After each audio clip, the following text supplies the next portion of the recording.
This is Miego USA TV, and we are broadcasting live from our in-house studios, the ozone layer, we like to call it, from Chicago, Illinois, and we're broadcasting live from Facebook, IG, YouTube, and Periscope at this moment in time.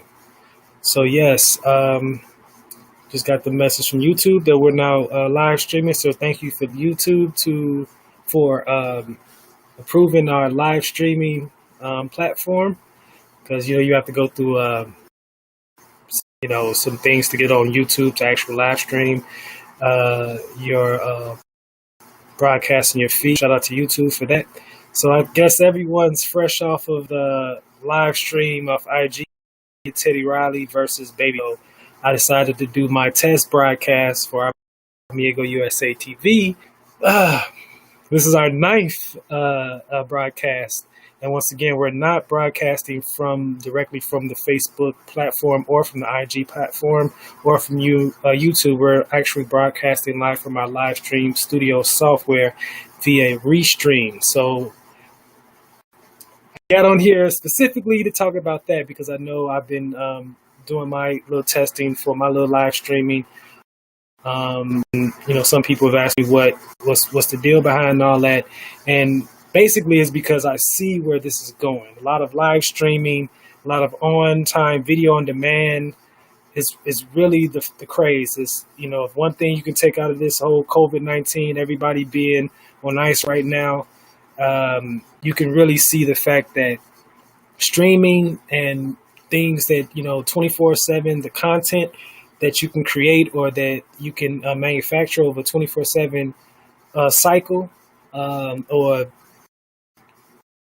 cycle, however you want to look at it, or however many hours in a day you want to think about it.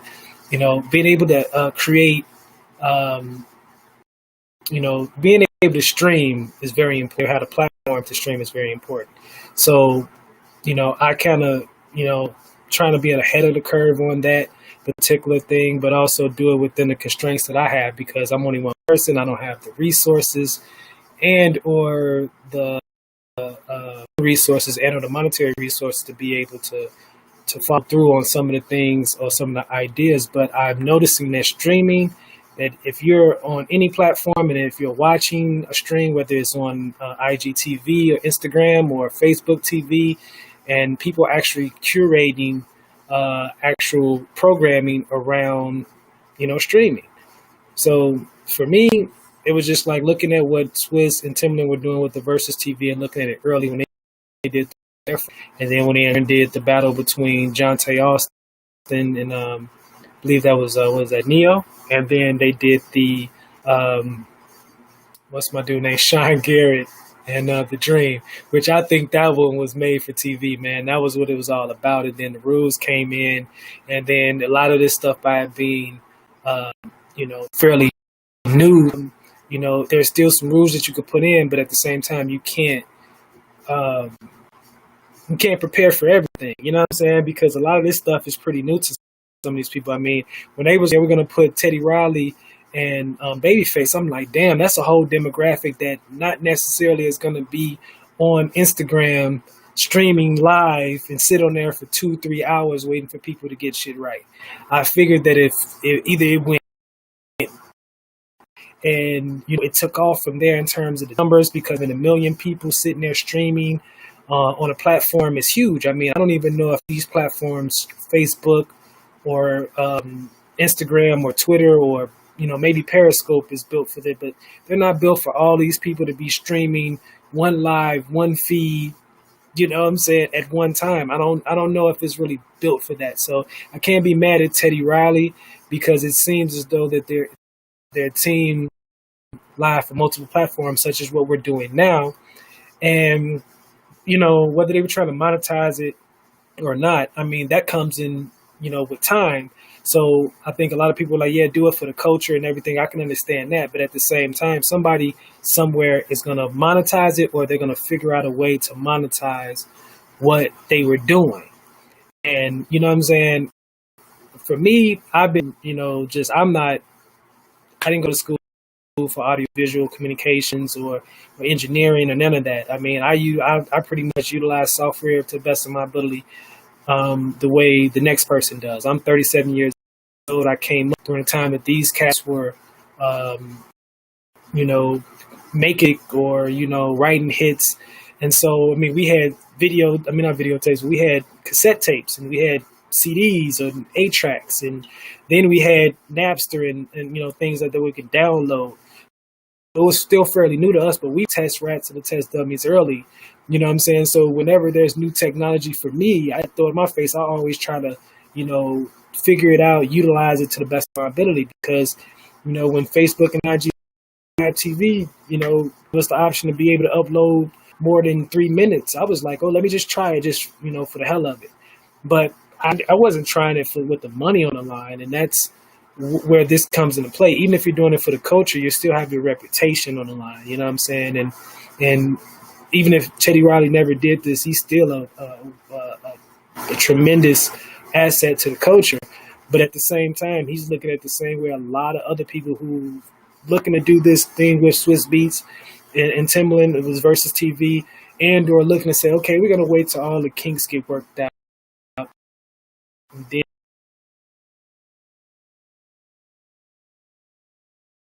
will come in. I don't see them doing it. But at the same time, you know, this is this is where the fun stuff, this is where the fun goes in, because it should be organic. It should be where it's just like, hey man, Babyface just rolled over. I mean, Babyface just got to press play. You don't really care about the visual. I mean, if I hear Babyface's voice, I mean, and hear, you know what I'm saying, the song, I could pretty much, you know, visualize what I was doing when I first heard that song. I mean, whether you hear Whip Appeal or, you know, Thinking You, or, you know, like you hear those songs like that, I was like a teen. And, you know, I don't necessarily need to see his face. I mean, I can go on Genius and get the lyrics. You know what I'm saying, I can go on Tidal and get the playlist.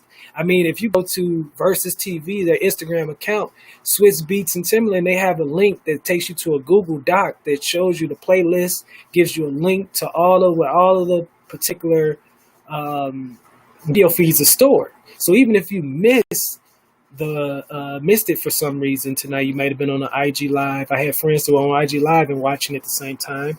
I had people that didn't know, you know, again, you have 35 plus trying to either download Instagram for the first time, figure out how to use the shit, then tune in to the IG Live, and they got a Riley's because it's not on. I would have thought it was on Swiss Beats and Timbaland's Live, and then I got to add Teddy Riley, follow Teddy Riley, then I got to click live. So you're dealing with some people that have never really, they're on Facebook, not on IG. They're on IG, not on Facebook. On Twitter, not on IG, on Facebook. So I get where this is going. If you're ahead of the curve, you get where this is going. If you're an artist, a creative, you get that if you're not trying to figure out a way to, you know, have an underground base where it's just like, look, I have a private feed on my website where when I do lives, people get a private feed for me. You know what I'm saying? They're looking at and they're giving me input, because even for me, for live streaming, if I can live stream my content to 30 platforms, which I have the opportunity to do that, just me. So I'm looking at Swiss and Timbaland. They got buku dough and buku connections. So if you don't think that this is going to be something bigger than what it is right now, you're fooling yourselves. So if you're clowning Teddy Riley, well, okay, you know, you could be a donkey for a minute. But from what I understand, his team was trying to stream it to their website. And, you know, and yeah, he was doing too much. I get it. When the money's on the line or when the eyes are watching, you don't want to do too much. You know what I'm saying? And just take it back to the essence when it was, take it back to the essence when it's just like, look, you just plugged up your beatbox, however you did it back in the day. And you just need a microphone and, you know, just let the music speak for itself. Let the words take you to another place. And, you know, I guess, you know, when you're in that moment, maybe Teddy just didn't realize that. Just like, all right, fuck it. Because we heard him fine without the microphone. But Teddy's like, I need the microphone. And, you know what I'm saying? We heard the music a little bit, but I mean, shit. At the end of the day, that could have been Instagram, you know, feed. I mean, it could have, because again, the previous high for Instagram streaming at one time was Taylor Swift for like 300,000.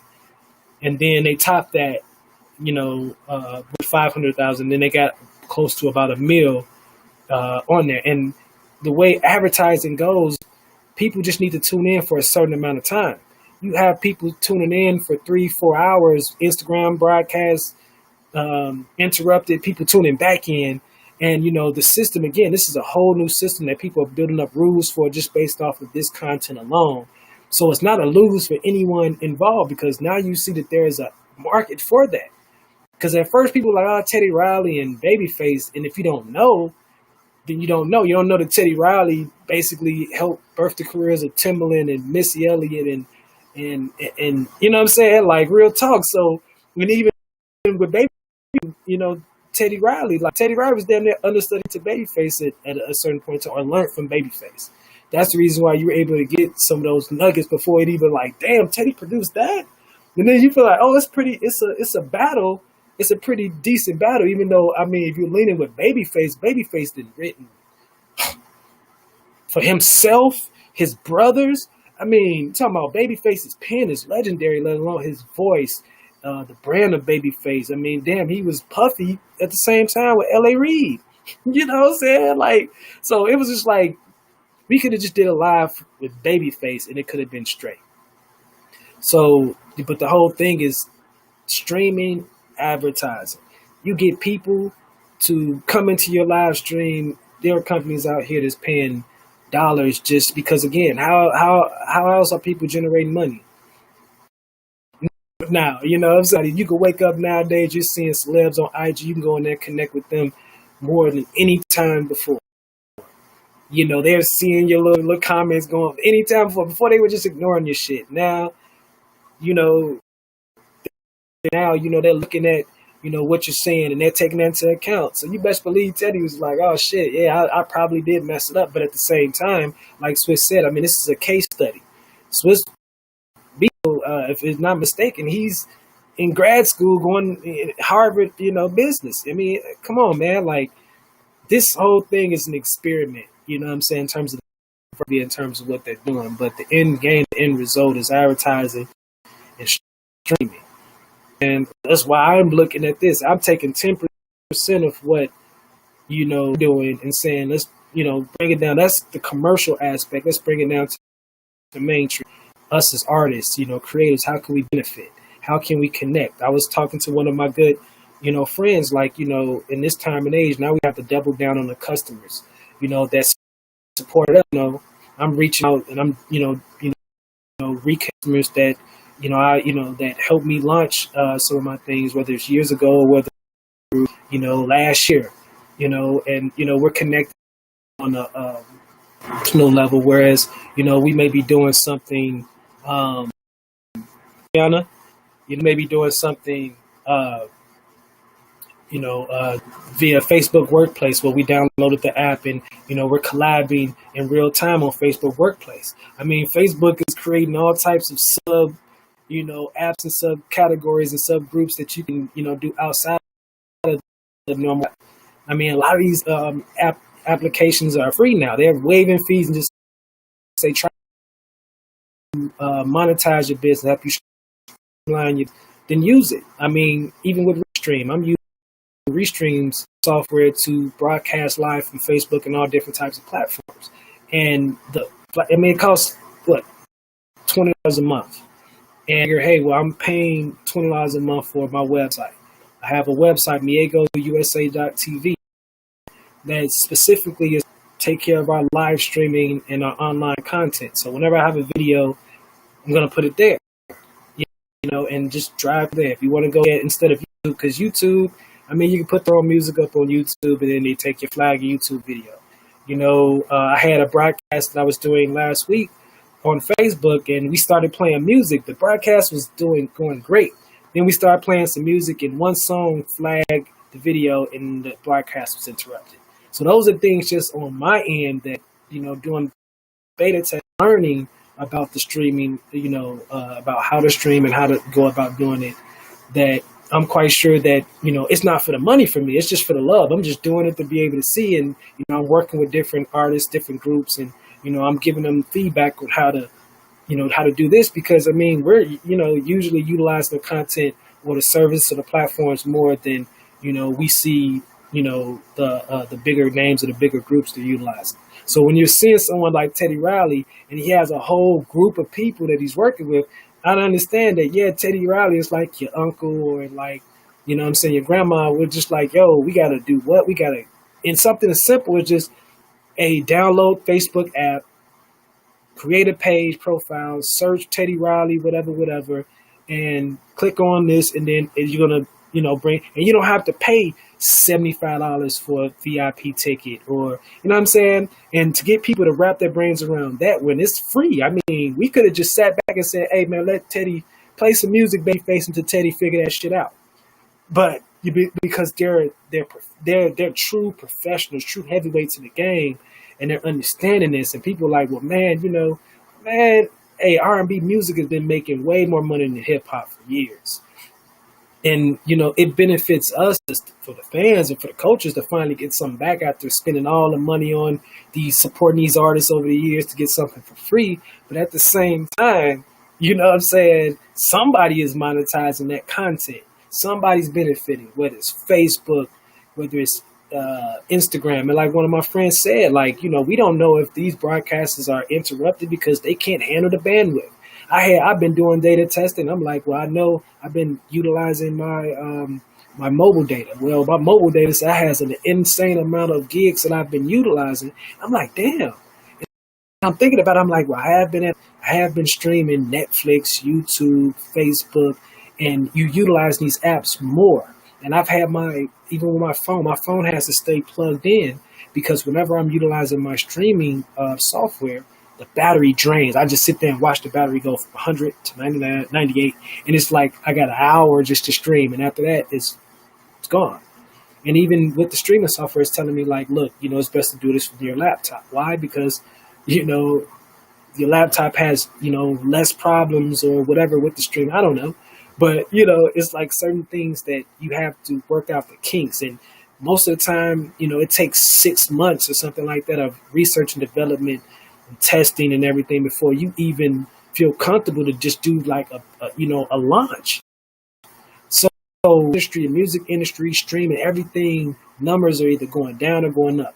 Some say streaming numbers have been affected. I mean, I can't go to, I'd say like Circuit City, but I can't go to Best Buy and just go buy a CD right now. I mean, it shows you my age, because I really don't download out. But I'm an artist, so I try to make sure if I do get something free from an artist, I always try to figure out a way to support that artist another way. So if I, say YouTube the shit out of your songs because I don't download, what I'm saying, I'll buy a CD. If you have I'll buy some clothing merch or something like that, because I understand that, it's only so much artists can do and give you some shit for free before it's just like, what are we doing this for? You know what I'm saying? If you create a website, you're creating a website. If I create a mobile website for, my customers, it's, for my customers, who are not in Chicago to be able to purchase Miego products. And I try to make it comfortable for them. You know what I'm saying? But it's like, I can't have a product that I put up, and some shoes that I've made that may have gotten, manufactured overseas. It's just like, well, it's just going to be free. Go to a website on there, give me your size and everything, and I'm going to send those shoes for free. It's money, it costs to manufacture, it costs to ship. You know what I'm saying? I have to take my time into consideration. So that may be why we're not getting right now, to bring that back around, because I'm just jumping all over the place, but that may be the reason why we won't get a Kanye versus Pharrell battle on Versus right now until all the kinks are worked out. Because, Kanye and Pharrell are going to probably break the internet if you get that type of battle. So I see Swizz and Tim building up the anticipation. I mean, they haven't done the ladies night, and the ladies have been killing the game. There's so many ladies making good music, whether it's rapping or hip hop or R&B or R&B soul. I really don't even want to listen to some of the fellas. I mean, you know what I'm saying? They all, it's going to be one of my best albums and shit. And you're like, nah, you know what I'm saying? I'm still streaming old music. That's why when I see or Jonte, I recognize them. I'm reading the credits. I'm like, oh shit, this is about to go down. I'm seeing a Teddy Riley. I'm seeing a Baby Babyface. Like, what? Like, I'm still old enough and young enough to be able to be like, oh yeah, I know what that era was about. Even with Sean Garrett, that was one of my favorite one. Like, hey, give me that. I mean, because you fuck what he's saying, his antics, the music spoke for itself. If you didn't know how many hits he had and how many hits, I mean, culturally relevant songs Dream has, or, the cult following, so the cult following that Sean Garrett has, you were in for a treat. So we wasn't worried about the streaming and fee, because, I mean, at times it could be choppy, audio can be choppy, the video can be choppy, but with music, it's about the vibe, it's about what you're hearing. I mean, I could have saw a face of Babyface, and I could have just heard the voice, and then once you press play on the song, you're like, oh, okay. I didn't really need all of the extra stuff that Teddy was talking. I get it. But again, it's still the thought and the follow through execution of everything that Swizz and Timbaland are doing, is going to be monumental. I keep telling people like, man, if the Hip Hop Museum win and we off this COVID-19 and when it opens back up and shit like that, like hold an event like this, at places more relevant. Now you're drawing people, they're doing it by way of the music. So right now we're all just in our houses and all separated, but we're all being brought together by music, which is a beautiful thing. Because, some of everybody, I mean, grandma was in that live stream today, and grandma probably just not getting a smartphone, learning how to surf the net, and she downloaded Facebook or Instagram for the first time. You know what I'm saying? So again, yeah, it's going to take some time for the music. Because think about it, the music industry as a whole is a bunch of old white guys, old black guys, old Indian guys. You know what I'm saying? Just sitting back and tell them like, hey man, we can load this and we can do this, and they're not listening. It's not computing because they've got another end and a lot of money at that. You know what I'm saying? You telling Teddy Riley like, hey man, just do it for the culture. And Teddy like, the culture, man, I helped create the culture. You know what I'm saying? Like real talk, like help create the culture, and they're still moving it forward. Their end, it's the bridging of the gap. That's what a lot of this we're talking about, this curve and flatten the curve. I think that's what this is ultimately needs to be, where it's just like the new school, brothers is showing the older school brothers how to get this money. That's essentially really what it is. It's like, I'm just sitting there looking like, man, if I was sitting in the studio with Teddy and them, man, we would have got it right. But, with technical difficulties, man, once that shit go wrong, it goes wrong. And if it's for the money, I don't want it to go wrong for the money. I mean, real talk. I mean, this right here is just something impromptu. I'm just like, let me get on here and just really talk and say what comes to heart. But essentially, that's how I'm feeling. I'm like, man, I looked at it, and I felt like everybody after about 3 or 4 minutes, I'm like, it's not going to get better than this when you're dealing with technical problems in real time. Unless you just can just play that shit like, all right, but you saw Babyface and you're just like, oh shit. The older generation ain't about to sit there online. You saw people, numbers were dropping, and that's why I was like, oh, they about to cut it. They about to cut the live because that's just, what I'm saying, the nature of what it is, because it is a moment that I think that we're not going to see until after this shit. But, this shit we've been clamoring, like, you know what I'm saying? You always wanted your favorite DJ to keep playing that song an extra minute because you knew he was about to transition to another song. But you're like, man, they didn't get to the part where the song got good. You know what I'm saying? And so this is that battle where it's just, you got Neo and say Neo in a Dream or somebody like that, and it's just like, oh yeah, I know he about to hit him with the 1-2 and the uppercut. You know what I'm saying? And then the Dream come with the motherfucking just steady hitting him with the jab. You know what I'm saying? But like my girl said, she said the fact he had all those people there who he probably paid who couldn't fix it. It's sad. Yeah, it's sad. It is. You know what I'm saying? But at the same time, that was something that they should have taken care of beforehand. Like we had a whole week, like, somebody said, create a burner account, and I just would have, just let the whole broadcast, like The broadcast would have just, if somebody would have had to been in another room on the phone telling me, relaying messages like, hey, this is what you need to fix. That's why, I can't believe that, yeah, somebody that was there had to be sitting there and they were trying to do this leading up to the event, which is probably the worst thing to do. You know what I'm saying? And again, there are people that are way more versed in this that could tell me and that have told me and that could tell, shit, you the day before, create a burner account, podcast the same way you would have did it the night before, the whole setup. And like they say, you do a test run 1, test run 2, test run 3. You know what I'm saying? It never should have came down to you trying to do all that on the live.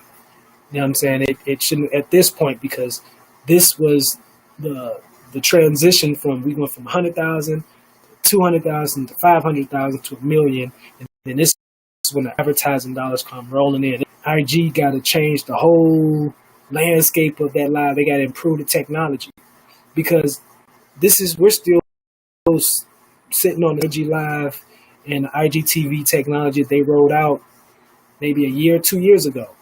And with any of the technology, they rolling out new technology, new apps. When used to be every 6 months, now every 3 months, now you're getting shit every 2 weeks. So you best believe that the moment in time is being captured and being duplicated or replicated by somebody. Somebody looking at what Swizz and them doing, and then you're going to get a Lady Gaga versus Madonna shit that's going to be sponsored by MTV. Real shit. You know what I'm saying? You're going to get somebody, and people going to be looking at Teddy like he crazy, but somebody is going to be like, man, if they don't get this right. And it seems to me like an easy fix. But again, if you're not scouring, like I get all type of apps that I can test for free. And companies just send me shit like, tell us what, give us feedback. And I'm like, okay, you go in and look at this. And at first I'm just like, but it's like, oh, it's, it's cool. You know what I'm saying? To be able to get, because it's an app for every fucking thing you can think of. It's an app for it. And if you're trying to stream, especially as an entrepreneur, you learn how to streamline your business the best way you can. I love person-to-person contact, business to business. I love my suppliers, but if I don't, Lady Gaga already has a platform, and they have a concert that's coming up, I think maybe next week, where they sponsored with WHO, the organization, World Health Organization, and like the global citizen thing. Come on, man, that shit's gonna be live streamed from, what I'm saying, they're doing live concerts. Like, come on. Like, I feel with Swizz and them on, man. Like, on one hand, you got to get it right. And sometimes you got to be for the culture. But at the same time, what are you stopping me? Like, man, we got to figure out a way to monetize it and either put that money back into, what I'm saying, put the money back into the platform, into what we're our own platform. So if it's going to be versus .tv and they're streaming live from there, then cool. I mean, Erykah Badu, for instance, once, like 2 weeks ago, she started pulling people from her IG live, because I think she just, and I love her attitude. Erykah was like, fuck it. Go to baduism.com. I forgot what her website, I'm going to get it in a minute. But, she started drawing people to her website. She said, pay $1.99. Everybody got $2 now. Now, if you think about 500,000 people, and it's quite possible that you'll get, it's always with marketing and advertising, you get 10%. 50,000 people pay Erykah Badu $2 to live stream a concert, and you're going to get more of an intimate experience, because you can't pop popcorn, what I'm saying, and mop the floor while it's, usually you do that in the comfort of your own home listening to Erykah Badu, but if you're getting actual live stream in real time, Erykah Badu, was she flipping off her flip flops and doing all type of Erykah, what I'm saying, on her own time, because she do the same stuff in her. Because I've gone to her lives about going to more Erykah Badu concerts than I have any other artist, which is crazy because I don't go to live. I don't do a lot of concerts. I do specialized concerts. And real shit, Erykah had, like, she's always had that type of vibe that's like, she can recreate that vibe anywhere. But I mean, depending on how you look at it, you're gonna pay $100 to go see Erica Badu, but it's gonna be worth the ticket. But or would you want to pay $2 to go see Erica Badu, or $5 or $10? So it comes down to that where it's just like, man, I appreciated that. I wasn't looking for the free shit from Erica Badu. She done gave me enough free shit. I figure out how to get some free shit from Erica Badu. But if she doing a little $2 concert, yeah, I'll pay it. That means if every artist, Kanye, Erica Badu, Lupe, just anybody, I can think of, Chance. If everybody's doing live concerts for $2, that's 5 concerts I'm going to for $10. And what my girl Kiana says, she's like, the problem the OGs in the industry don't want to pay people who know how to do stuff or pay for stuff. And Tim and Swizz was trying to be lazy and cheap. They should have put real money into this and made a site. Well, I think that's where they're going. That's definitely where they're going with that. It just takes time. And as you can see, everybody is kind of, taking a step back and following what the people are doing on the lower ends. They're paying attention to what people like you and I do, Kiana, or, anybody, what I'm saying, any of your favorite. Like, I know some promoters that are doing some things, and we got it figured out because we haven't lost that sense of hustle. You know what I'm saying? Like, they're still hustling, but they're hustling from a millionaire's and a billionaire's perspective in a sense. Because in a sense, Swizz and Tim can just link up with Jay, you know what I'm saying, if they really wanted to do they can link up with Jay and you can link up with Apple. Apple got Apple TV. So I agree. Most people aren't thinking about taking it to their own website first, because you take it to your website first, you monetize and now it's exclusive.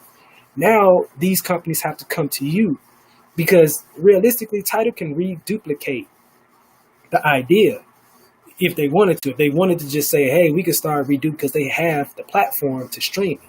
They don't necessarily need to go to Timbaland's point, because Timbaland and Swizz are the first people to really do it and to really follow through with it. And they have, because what's the key, they're excellent, skilled negotiators and linkers of people. They have built up enough human resource capital. That's my term too, human resource capital. They built up enough human resource capital time to be able to get artists that Babyface is a very skilled negotiator, and he not doing shit off the love. I know that much about Baby. He not doing shit off the love.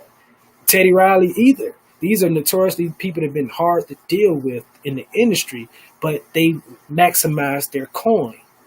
You know what I'm saying? I'm a broke person compared to them, and learn how to maximize your coin. It's nothing wrong with that, because somebody gonna come along and take something that you do. And a lot of us on the mainstream, you know what I'm saying, mainstream takes from us a lot. You know what I'm saying? They like, get over it. You know what I'm saying? And it's just like, okay, well, you know what I'm saying? Let me find something else to do. And we come up with something else.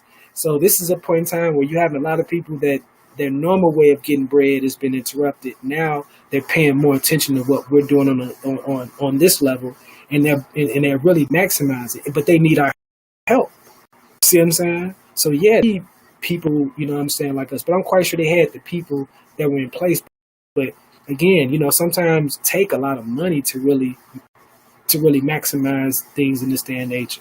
I mean, it don't. I mean, if you're getting a free app that say, man, you can distribute to 30 different platforms, and I've gotten them, so I'm saying, how the hell I'm getting this stuff and they're not getting it? So I don't know how that doesn't work. Stuff like this happens, but like Swizz says, shit do happen. And, but by this being in real time, this 24/7 cycle when people are constantly getting information. People go to sleep, wake up, it's when you thought you had from last night. Now the information has been updated. It's like, it's real stuff. Like, so yeah, she's like Diddy over there with Revolt, which is a real platform of TV, internet, radio, and more. And yet, but Revolt, just as of yesterday, I think I seen something from Revolt TV. I think they're starting to do news now. So they're starting to do like a news segment on Revolt TV. That's fairly new for Puff, and for Revolt. You know what I'm saying? TV. I don't know if that was like that before, but I know I seen something yesterday, an ad where it's like at 8 p.m. they're gonna, start having like a thing maybe daily or maybe every other day. I don't know. I gotta really look up on that. But I did see something with Revolt TV.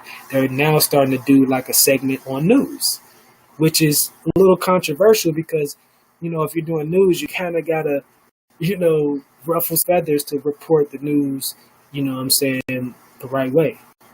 But at the same time, they're seeing it.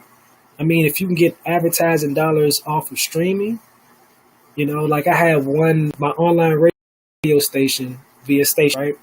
I downloaded that app, created me an online radio station. I can stream all the music I want, as long as I sign up for Apple, Apple Music and I think Spotify or Pandora, but I have to have a premium account. So in turn, this pays the artists and everything. You're legally allowed to stream the music. Well, the platform allows you to stream. A stream can go as long as 5 hours, and you can have 5-minute stream, 10-minute stream, or whatever. You can monetize the content, with ads. I mean, if you can get a sponsor to sponsor it, well, hell, you got sponsor pays for it. Now I could just go on the app Streamline, play music, and just inject the sponsor's ad in between the segments because it's an online radio. You're streaming music, and then if you want to go in there and talk, you can talk. If not, just stream the radio stream the music, and you're streaming the music. But the company, if you sign up for the ambassador program, each unique subscriber that you have, there's a dollar associated with that. So just to make a long story short, because I'm a little long-winded, if you get over 125 people that tunes in for 3 minutes to your stream, then you get over $125, or they negotiate the price with you. But if you get 0 to 15, you don't get no money. But if you get 15 to 25, you get $15. $14 isn't a lot of money, but $15 over time each day. You know what I'm saying? 15 times 5 is 65, right? I get that right. Oh no, 75. That's $75, right? So if you got, if you're doing a 30-minute live stream and you get 15 followers on online radio, okay, if you get 15 to 25 followers that tune into your live stream for maximum of 3 minutes, then you get $15. If you do that 5 days, 15 times 5 equals $75. So 75 times 4 is X amount of dollars. You see what I'm saying? It's wrong shit. But, so if you do that for an hour, yes, $300, right? $300 a month. So again, you're paying for your streaming, your website. That's $20. You're paying for the software. That's $20. That's $40. I mean, over a while, it could, it's some decent money if you're just trying to do it as a hobby. This is a hobby. I have, people that I work with, that we're working on doing content for Miego USA, whether it's commercials, whether it's advertisements, whether it's fashion show. I'm trying to brand my own content. So if I'm doing a fashion show in Milan, it's going to be streamed to my website, streaming to IG, streaming to Periscope, streaming to all the platforms, because wherever you're at, I'm trying to reach you. Wherever I'm trying to reach you. So, I'm going to be all up in your face. If you're on Facebook, and that's where the majority of my friends and family and my customers are, I'm going to be on Facebook. But if you're on YouTube, I'm on YouTube a lot. Like, I YouTube the shit out of documentaries. I've been paying for Netflix, and I really just started really figuring out, oh, damn, I can watch the same documentary on Netflix. I'm not that bright. I mean, not all of us are that bright. It comes down to it. But like I say, what's the end game? What's the end goal? The end goal is streaming. The end goal is more than likely associated with some type of dollar. So whether it's Swiss Beats or Timbo, again, you have to be an excellent negotiator to get those people in the same room or get those people to sign on the dollar line. You know what I'm saying? When I heard Babyface, I was like, did they know Babyface gonna get that coin? Babyface getting something out of this. Don't think Babyface is like, Babyface don't got to, what Babyface got to do this for? Think about that. You know what I'm saying? What Teddy Riley got to do it, because honestly, if Teddy Riley streams 10,000 people to his website, he can generate advertising dollars for himself. See what I'm saying? You know, but at the same time, there was some, you know, culture, you know, in it for Teddy. Like, yeah, I want to do this for the culture, because they don't really understand how important to the culture Teddy Riley is. Like I say, Timberland, Missy Elliott, all that Virginia Beach, Chris Brown, all them people came out of Virginia. Whatever's in that Virginia, musically it works. So he was, you know, even with Pharrell, like Pharrell was the understudy of fucking Teddy Riley. So you can clown Teddy Riley out you won't, but at the same time, it is what it is. I mean, Teddy's important. Teddy can probably put a bug in Pharrell's ear. If Teddy do it, if Pharrell do it. But Pharrell told motherfuckers a long time ago he got $1 million beats.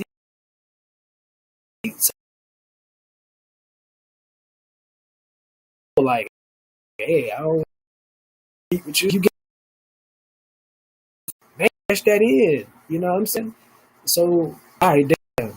Pharrell don't want to work with me, but he got $1 million beat. Say, if I got $1 million, he gonna give me that beat. I'm trying to come up with that $1 million.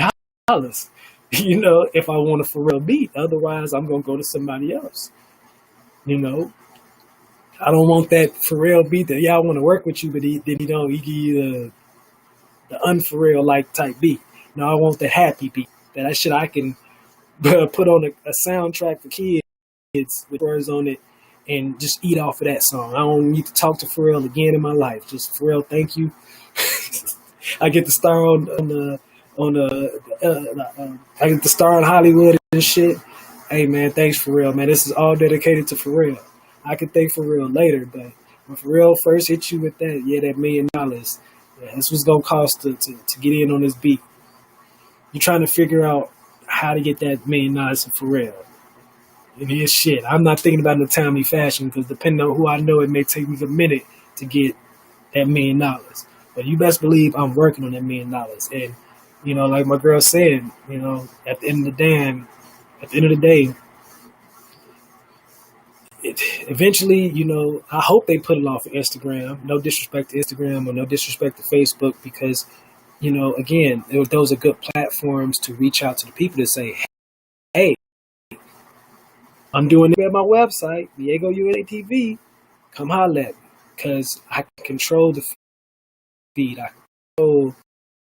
I mean, you know, I was seeing brother Roland Martin was, you know, giving them insight like, hey, this is how you do it. Because, you know, again, I'm looking at WVON, I'm looking at Roland Martin too. I'm looking at all those. I'm like, damn, how are they doing these live streams? And it just seems so crisp and it's coming through. But they, you know, they've been in broadcasting and media and journalism for years, so you know they know the tricks of the trade. So but I looked at him. You best believe I screenshotted that shit. And I was like, oh yeah, that's what he using. Cool. So that's what I'm gonna utilize to help my streams and everything. Even right now, I'm looking at this shit and I'm like, damn, I can't believe that the live stream the broadcast hasn't failed or anything. So again, this is my beta test run. You know, but at the same time, you know, this is what it is. This is where we're at right now. Whereas all of these platforms, you know, we're trying to. It's like one of these no child left behind. I mean, you know what I'm saying?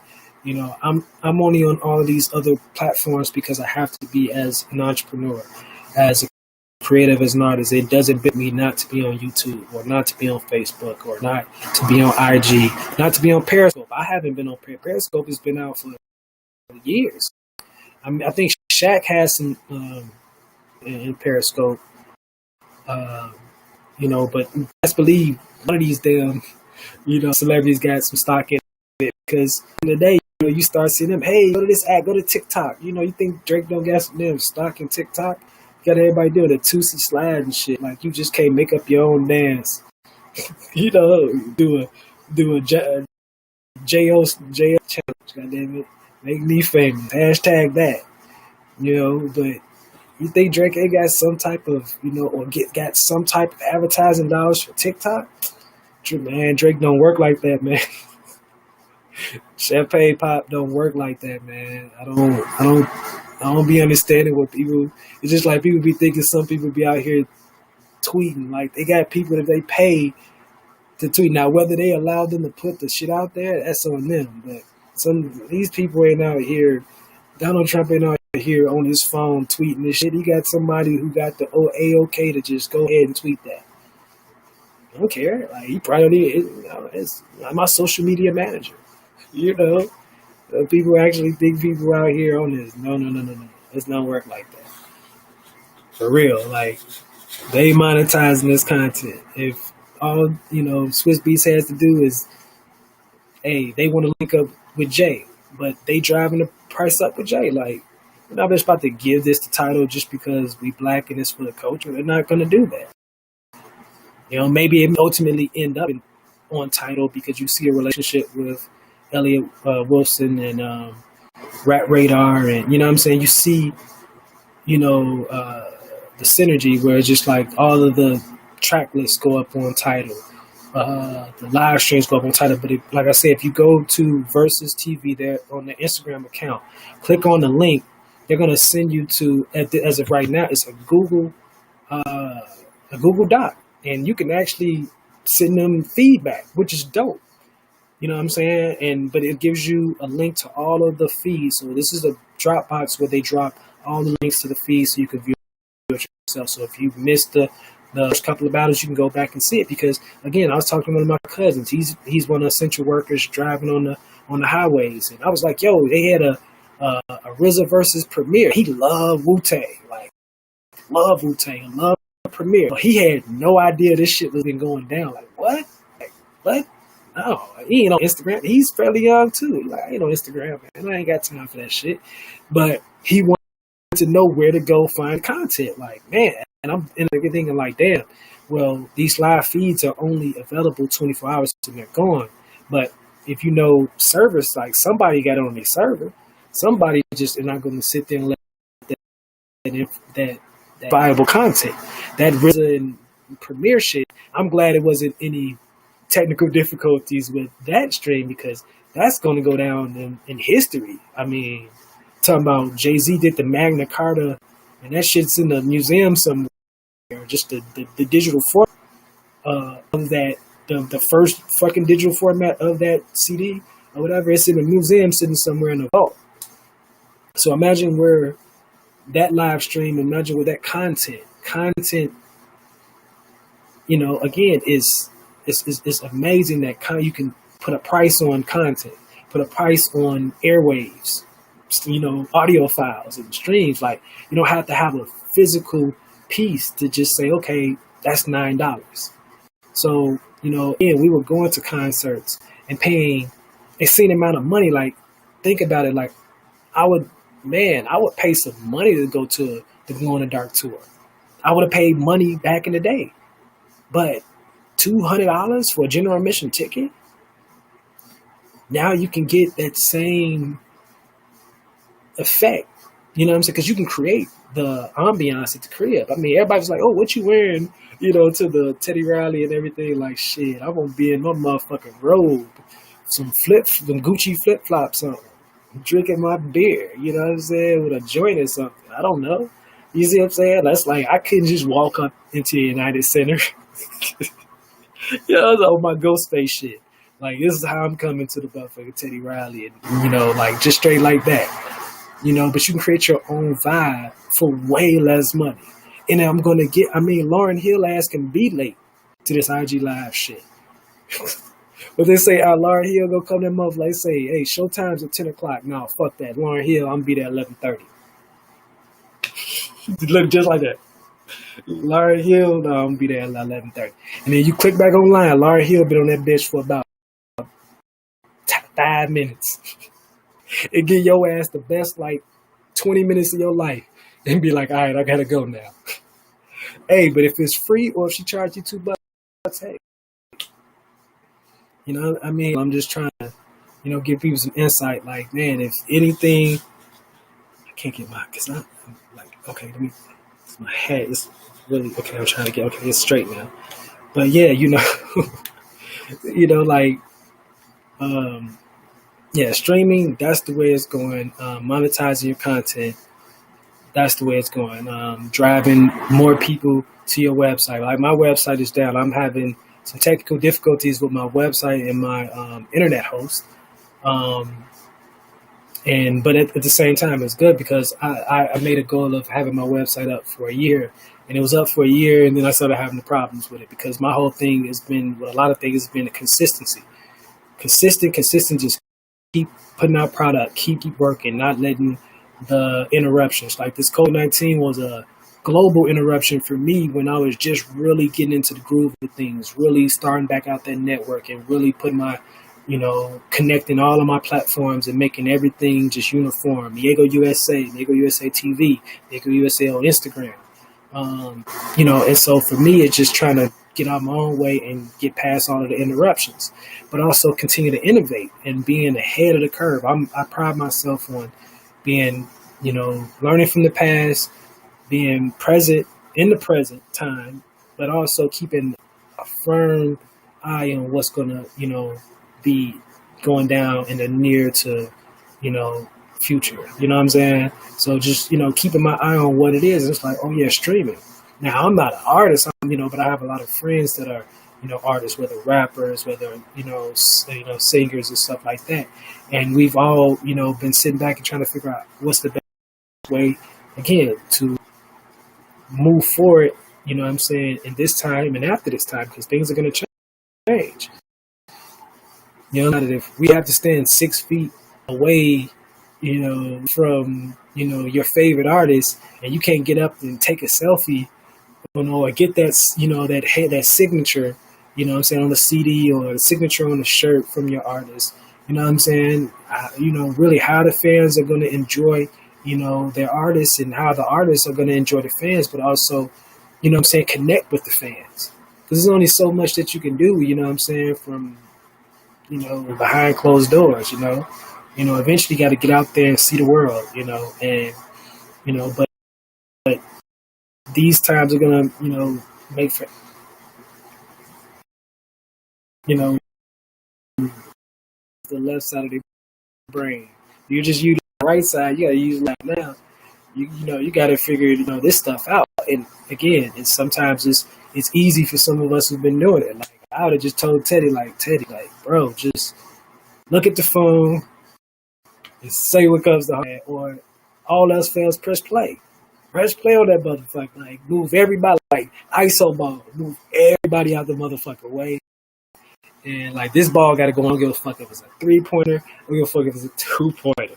Like I don't give a fuck if they 5. I don't give a fuck if I travel. If the ref didn't call travel, and the ball go in, get back down court, let's play some had to do, man. You know what I'm saying?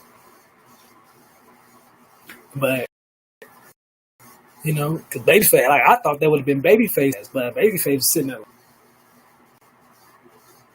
You know what I'm saying? I thought Babyface was gonna be like, oh, Babyface is looking like Nas when he dropped Nasir. Like that's gonna be when Nas is sitting there looking at the computer, like, how the fuck do I put this shit up there? But the whole time it's just like, yo, you trying to put that shit on Tidal, because Tidal got exclusive rights to that shit for the first 6 minutes and shit. Then they gonna distribute it to Apple shit.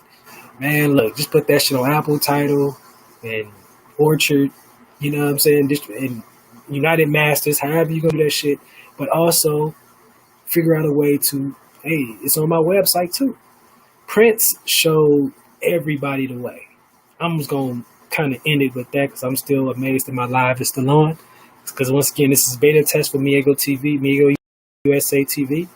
Prince showed everybody the way, and that's kind of where I'm at with it, with this whole thing. Even if I can be a content provider, because I have connections to be able to put my live and shit on 30 platforms plus on internet TV. So again, if I have the ability to do that, and that's no cap, that's no whatever. That's just like, if I got the ability to do that, there are people with way more money, way more influence, way more connection to me. You got to figure out why the fuck don't they have the capabilities to do it, or why aren't they doing it? Because I'm sitting there eating popcorn off the sideline. My sideline ass is on the sideline looking like, what's going on, man? Like I could roll out of bed and figure this shit out. Like, like I'm high every day. I drink every day. Like, during the quarantine. Like, can't they figure this out? And so it is what it is. But I can't clown anybody that's that, like, I can see that they're really trying, because again, if you think that Swiss can't take this shit to MTV and just have MTV streaming this shit, or BET, have them, or Stars, have them, or HBO, they can be streaming this shit. I mean, but to build your own platform, your own network, that takes some doing. You got to dig the foundation first and foremost. Like my grandfather always told me, what I'm saying, and any before you even think about the blueprints for the crib, or what I'm saying, about, like, you got to dig that foundation got to be on firm and solid ground before you build that house up. So especially if you're trying to do a 17-story building, you got to dig 17 stories down before you dig up. You know what I'm saying? And so it don't matter. So you won't really be mad if you have imported all those, bricks, and got the best mortar, and you know what I'm saying, you got the best architects, and and same page, but then you only dug 6 feet deep, and you trying to build, don't worry, that motherfucking building. Now you got, all types you got to deal with afterwards, when if you just would have took it time and just said, hey, let's get this shit just out, just because this is the grit. So, like, my friend Kiana said, and shout out to Kiana Green, like, she knows what she's talking about. You just gotta know how to do what they do and trust them to do it. Now, I take it, if you had all those people there, they knew what they were supposed to know. Now, they said a lot of people gonna be fired from that Teddy Riley's team tonight. Probably, I'm not advocating for nobody to lose their job, but shit, I would have told them, like, I don't give no fuck. Like, look, it's all no go. we not like, man, one thing, give me credit, when the money on the line, I ain't taking that shot if I don't think I can make it. If I'm on a team with Michael Jordan and the money's on the line, I have to be confident in myself. I'm always confident in myself, but if it's just time to shine, and I'm on a team with Mike, we're gonna get you. Like, I have no problem, but I'm gonna tell Mike, hey, give me the ball, Mike. You know what I'm saying? Or, this is what it is. Like, you gotta say, hey, Mike, you shooting too damn much. You know what I'm saying? Somebody should have told Teddy, like, hey, Teddy, like, bro, just grab the phone, plug that jack in, make sure the audio is crisp, just put it up. The fuck, like, how the fuck was Dream washing his car and doing all that shit, doing them live? And Sean Garrett, niggas tripping on Sean Garrett. If you play football, play basketball, that shit Sean Garrett was talking nothing, especially from Chicago, west side, south side, east side, north side, you know what I'm saying? Like, talking good shit. And I was just like, yo, cause it's what, like. But at the same time, you know what I'm saying, Dream just, you didn't have to see his face, just you heard the music. On Teddy team, just let him down. You know what I'm saying? Teddy, man, just play. Fucking face was just, and y'all see what I'm doing. I'm just pressing play on the computer, like, that's it. Music is easy, man. I love Jay, but I'm never in a rush to see Jay-Z at a motherfucking concert. Hey, man, and I fuck around, lose the sponsorship dollars and shit like that. But I done spent a lot of money on Rockefeller, clothes, everything. Jay be like, go buy Iceberg, okay. But like I told you, I haven't downloaded Tidal. You know what I'm saying? I'm not in a rush to download Tidal. Like, I mean, I support Jay, and Jay's Sean Carter and everything. But at the same time, I mean, when I'm ready to support Tidal, I'll support Tidal. And I feel like I'll support it more than I'll support maybe say Pandora. Because I don't listen to Pandora. I got a Pandora account. I don't listen to Spotify. But they don't even pay this. So, you know what I'm saying? Like, so if I'm supporting any platform, I'm supporting a platform that, as an artist, that, If, you know, hey, I'm streaming this, and I'm gonna be streaming this song every day. I'm waking up listening to Encore every day. Wake up listening to Nipsey Hussle. It's one Nipsey Hussle song every day for me. One Kanye, one Jay-Z. I'm listening to all my favorite artists once every day, like clockwork. Same song. Like all around the world, same song. It's me. Like, let's get it popping. Like, this is a soundtrack to my you know what I'm saying? But I want to make sure that the artists are benefiting. I mean, I understand it. Like, you know what I'm saying? That one stream or them two streams, it means a lot to some people who really like, man, people really streaming my music. I got 1,000 streams. Damn, man. Like, they go from that J. Cole be on that Wheaties box to being on that Wheaties box. I'm like, damn, I was just, you know, just thinking about that. So I understand that, you know, that we also got to look at it from the standpoint that there's going to be some little shorties that are going to be looking at that like, man, they're going to do the same thing I'm doing. They're going to find one of these streaming sites and they're going to Soldier Boy that shit. They're going to Soldier Boy it. They're going to be like, man, and they're going to do it so seamlessly that it's just like, damn, you know, what were they doing? But, you know, shout out to Swift and Timbaland. Like, this is, you know, not one of those things where I'm like, oh, I'm trying to tell them, well, I know what the fuck I'm talking about. I know what I'm talking about a little bit because I've been doing some similar things. And again, this is not for the money. I'm not an artist. I'm not, you know, because, you know, I'm not a performer. I'm not in a band or anything like that. I'm not a videographer. You see what I'm saying? I don't produce content for for TV and shit like that. It's just somebody like, look, if I have a platform to get my word and my message out there, then why not utilize it? You know what I'm saying? And at the end of the day, you never know. You might, you know, there are plenty of avenues to be able to monetize content nowadays. Now, that is the truth.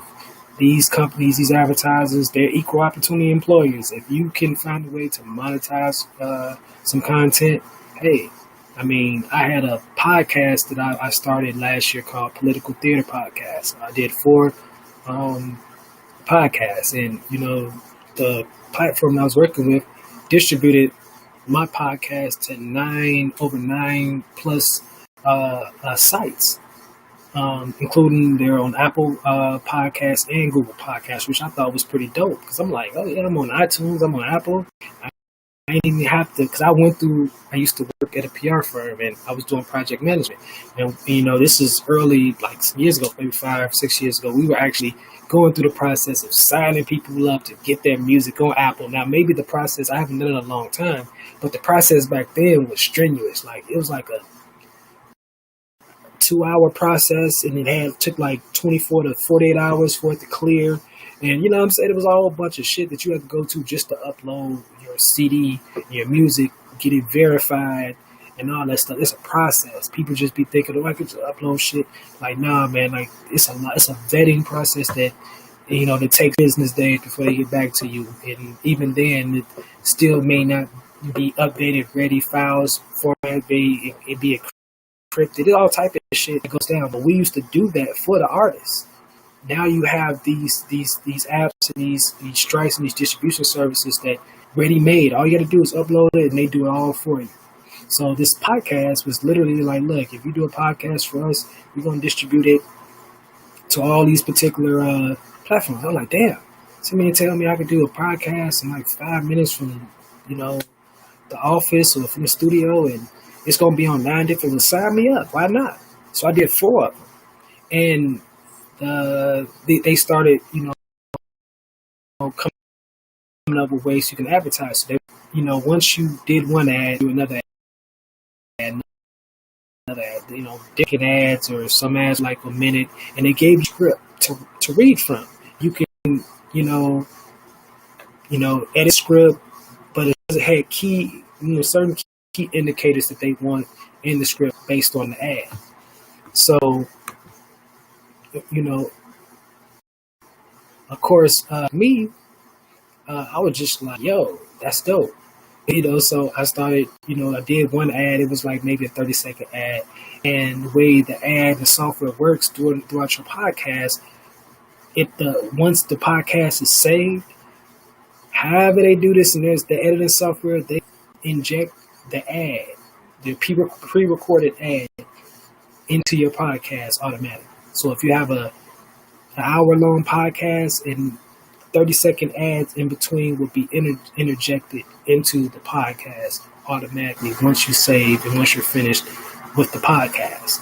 So when you play the podcast back with anybody who clicks on the link to play the podcast, it would be like it's like the show was professionally edited. And I'm not I'm not an executive producer. I'm not a producer, not an engineer. I'm not anybody that works with anything. I just get software. I learn the software. I try to master the software, and I implement the software in my daily routine.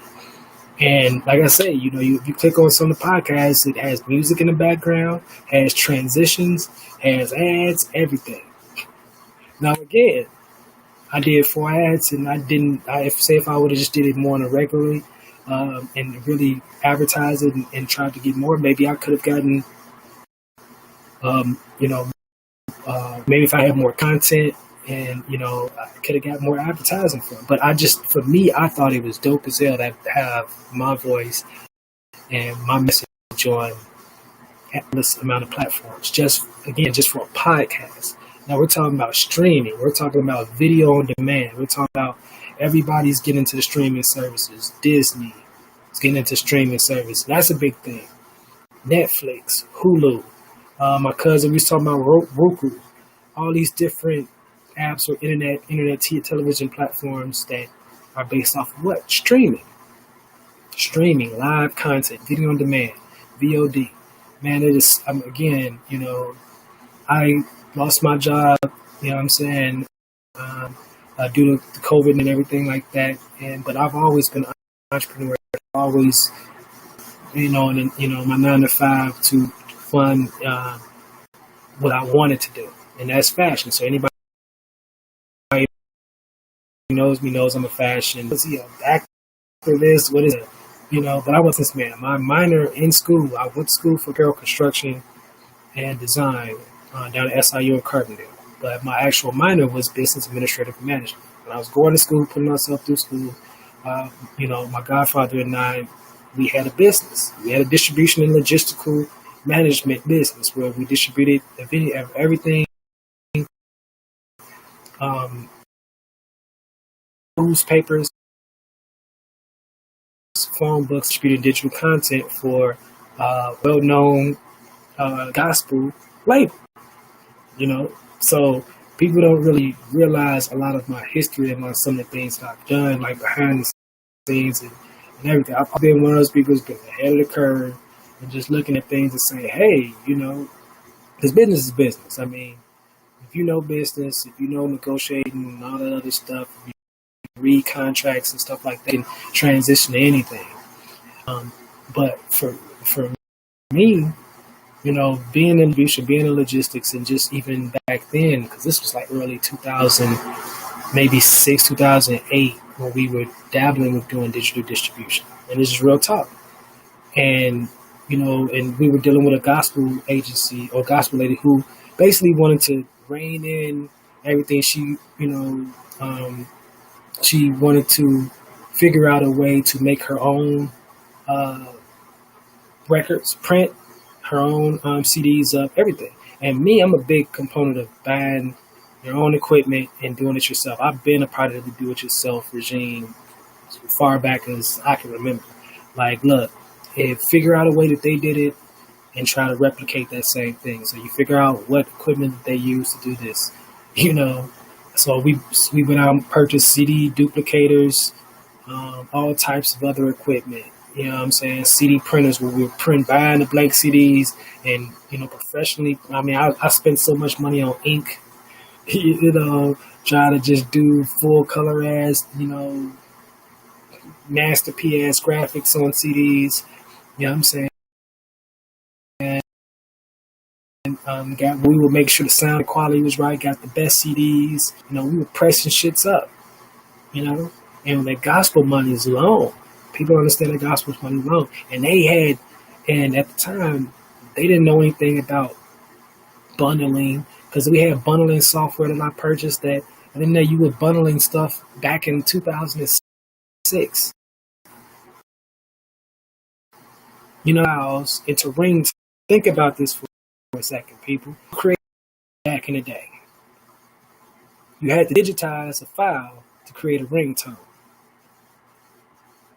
So so people came up in the era that I came up in know what I'm talking about. So this shit is not foreign to us when we really think about this shit. Like, remember as a time when you were recording a song and using that song as a greeting, then they gave you the software to say, well, hey, you can create this ringtone. And I was one of the motherfuckers that utilized that software to sell. I was telling my friends, like, hey man, like let's just create a ringtone for your song. You know what I'm saying? And sell it for 99 cents. I was one of those people. Like, I was always been one of those people. Like, look, man, like, that got to be an end game to this. What are they doing? They making Instagram rich. Going back to Swiss and Timberland, essentially, you making Instagram rich if you driving all that streaming traffic to Instagram and Facebook. And they can't guarantee that broadcast is going to interrupt. Like, again, I'm on here and I'm just talking. This may be about an hour that I've been on here. I'm amazed because I'm like, damn, man, this shit ain't interrupted yet. But at the same time, and because again, it's nothing to their service. It's just the amount of data, the amount of streaming, the amount of people that are flooding these websites now. It wasn't built for that. It was in theory, but it wasn't. So it's tough for them to be able to update and upgrade the system. You know what I'm saying, to fit it. And so they're going to upgrade the system, fit the model and framework that Versus is doing, or they're going to take it to another platform. And preferably, in my humble opinion, taking it to their own platform versus, we're going to take it, it's easy to take it to Tidal. It's easy to take it to Google, Verizon, somebody like that and say, hey, we have this framework. But it's even harder to say, okay, we're going to build the framework from the ground up. So we're going to we're going to take these losses because they thought they took a loss with Sean Garrett and The Dream, but to me, that made me really like, man, I want that type of shit talking. Like, if I made all about the Benjamins or, a song like that, I'm like, man, who gonna tell me something? I just need one of those songs. So I'm talking that shit just like Sean Garrett, But at the same time, you can appreciate the Dream, or you can appreciate Neo and John Tay, because you ain't gonna get that from everybody. Like, you know what I'm saying? I'm expecting John Tay could have been on that motherfucker. Like, can't nobody tell me nothing Kanye style. You know what I'm saying? But he was a humble being, and you appreciate that. But you know what I'm saying? That goes to show you that some of the problems that you think that you're not gonna see, you see. Like, when nobody expecting to have no issues, and you had issues, and you can blame it on Teddy and say, oh, but again, if you monetize, if you get money for it, certain things ain't supposed to get money, or you put the money towards it. When you're doing it for the love, sometimes you get that. It may be janky promoted. This may be janky to some people, but it means something to me. It means something to people that be watching, tuning into it, you know what I'm saying, and see it build, you know what I'm saying? And you build off of that momentum over time.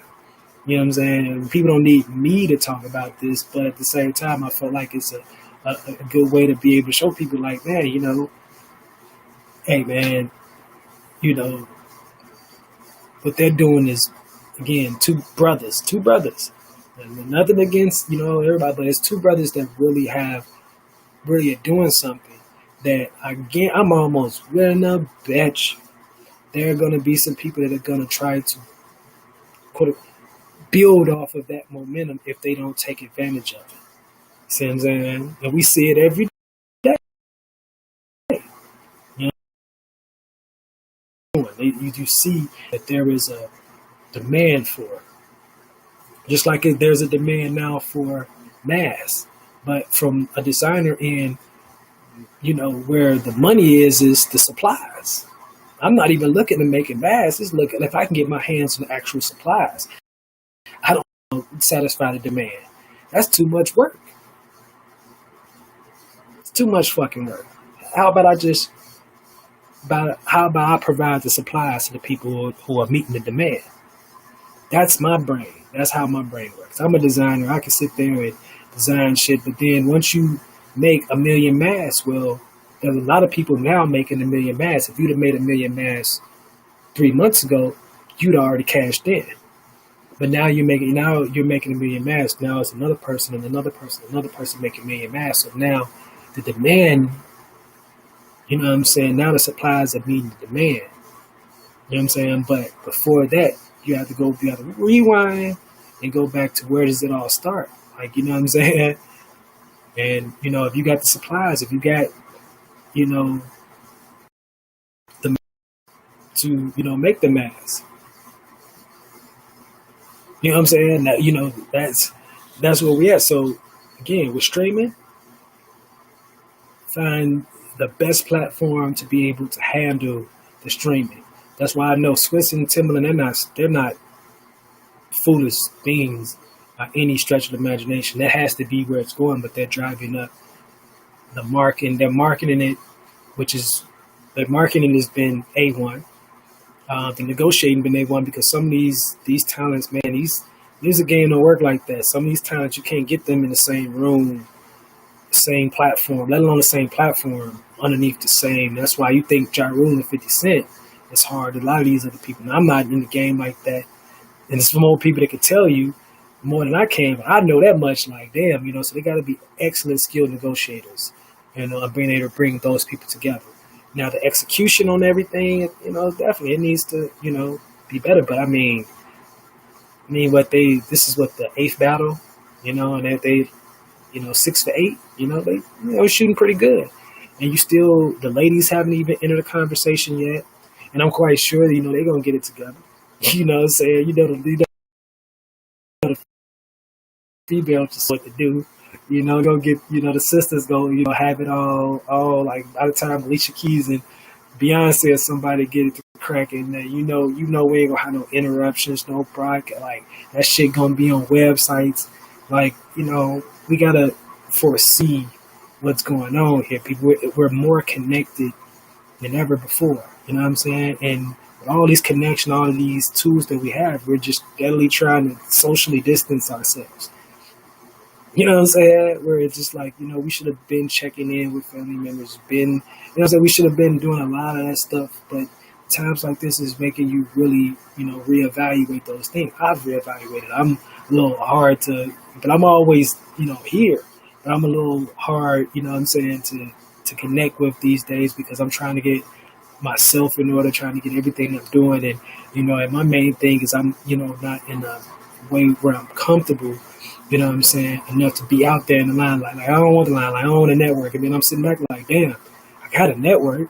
You know, so I got to be out there, but I'm too busy trying to tinker with processes and, you know, oh, this product's not ready and I need to go back to the lab. So every time I'm out at a New Year's party, I'm not even present. And I remember back in Thanksgiving about 2 years ago, I was telling my family, like, I just want to be more present in the moment because I'm too busy thinking about what's going to happen. Like, what I'm going to do tomorrow, how I'm going to get this. You see what I'm saying? So even for me, that's where I'm at, you know, in my entrepreneurship and just trying to keep moving forward and, you know, dodge the potholes or just, you know, maneuver around the interruptions, you know what I'm saying, and get everything together. So I can appreciate when I'm seeing people that's really doing it and on their level, like, you know, that wouldn't have failed to me. That was just like, you know, it was like, but hey, we ain't pay nothing. I ain't, you know, you know, I didn't, like, if I would have went to a concert and that would have happened, I'd have been pissed. How many times we didn't did that? Well, how many times have you done it? Because I don't pay $100 to go to a concert for Lauryn Hill not to show up. I'd be like, what the fuck? Fuck around with Lauryn Hill. But if they're going to make me stop listening to Lauryn Hill, no, they don't take away from the miseducation. Lauryn Hill, the impact. Lauryn be on eternal CPT time. But then you listen to my elders, they're like, man, Miles Davis, and all the greats were just like, man, well, walk the fuck up stage. I ain't got time for this tonight. I don't feel the energy in the crowd. Y'all don't deserve. You know what I'm saying? Like, when you figure, like, that's what artists do. Like, man, there be some technical difficulties and hey, man, I ain't feeling this shit tonight. Because when you heard that phone ring on Babyface, I was like, yo, that's Timberland or somebody. Like, yo, cut this shit. Like, You know what I'm saying? Because I felt it in my heart. I was like, oh, they got to cut it. They got to cut it, man. Like, they got the numbers. I'm just going to be real with y'all. Them numbers, you were tuned in more than 3 minutes, those numbers calculated. Somebody calculating them numbers. So that's a fact. Like they said, you got 500 people. You know that the demand is there. Now they have to meet where they got the supply. They couldn't meet the demand tonight because they blamed it on technical difficulties. So, which means whenever they do it, the supply is the show. Now you got to make the music is there. We have no doubt. So now it has to be cued the right way to where it's like it's gonna generate that emotion. Because now it's just like you can't half step it. You know what I'm saying? So Teddy Riley, you want to be, hey, New Jack Swing and doing all this shit. You know what I'm saying? If you want to do all that shit, then the next time, because I doubt very seriously the numbers gonna go down. The numbers is gonna go up. You know what I'm saying? It's gonna, build it. You never know. He might fuck around and say, man, the only thing that was missing was Aaron. What's my man? I'm tweaking right now. Aaron Hall, the original nasty guy. You know what I'm saying? The original R. Kelly. You know what I'm saying? He's like, oh, man, he might have Aaron Hall in him. I thought he was about to break out Aaron Hall. Real talk, I thought he was about to come out that motherfucking robe in a minute. The way fat dude was sitting there dancing and shit like he was in motherfucking New Jack City and shit. Like, yeah. But we stream because we are restreaming live from our Chicago, Illinois studio. And we are broadcasting on YouTube. We're broadcasting on Facebook, IG Live, IGTV, YouTube, and Periscope. And our website at MiegoUSA.tv and at MiegoUSA.com. We're live streaming, broadcasting live through several different platforms through our Restream live studio software. So this is not a live from your normal, like, oh, we're on Instagram or we're on Facebook. We're actually streaming our broadcast from our software. And I'm telling you guys the importance of that because, that's where we're going with this. We're going full streaming ahead into 2020. This was our plan even before COVID-19 and the quarantine. We're just working on some branded content, for you guys. We're also working on our new sneaker collection that a lot of our production has been halted due to the quarantine on a local and an international level because our shoes, for a lot of people that don't know, our custom sneaker collection that we launched in the United States last year in April of 2019, but it's officially been 5 years since we first signed that contract with our sneaker manufacturer. And we manufacture our shoes out of a manufacturer in Italy and also a manufacturer out of London. And everybody knows that all the flights, or particularly a lot of flights from the European Union and UK, have been either canceled, delayed, or they're just not flying at all.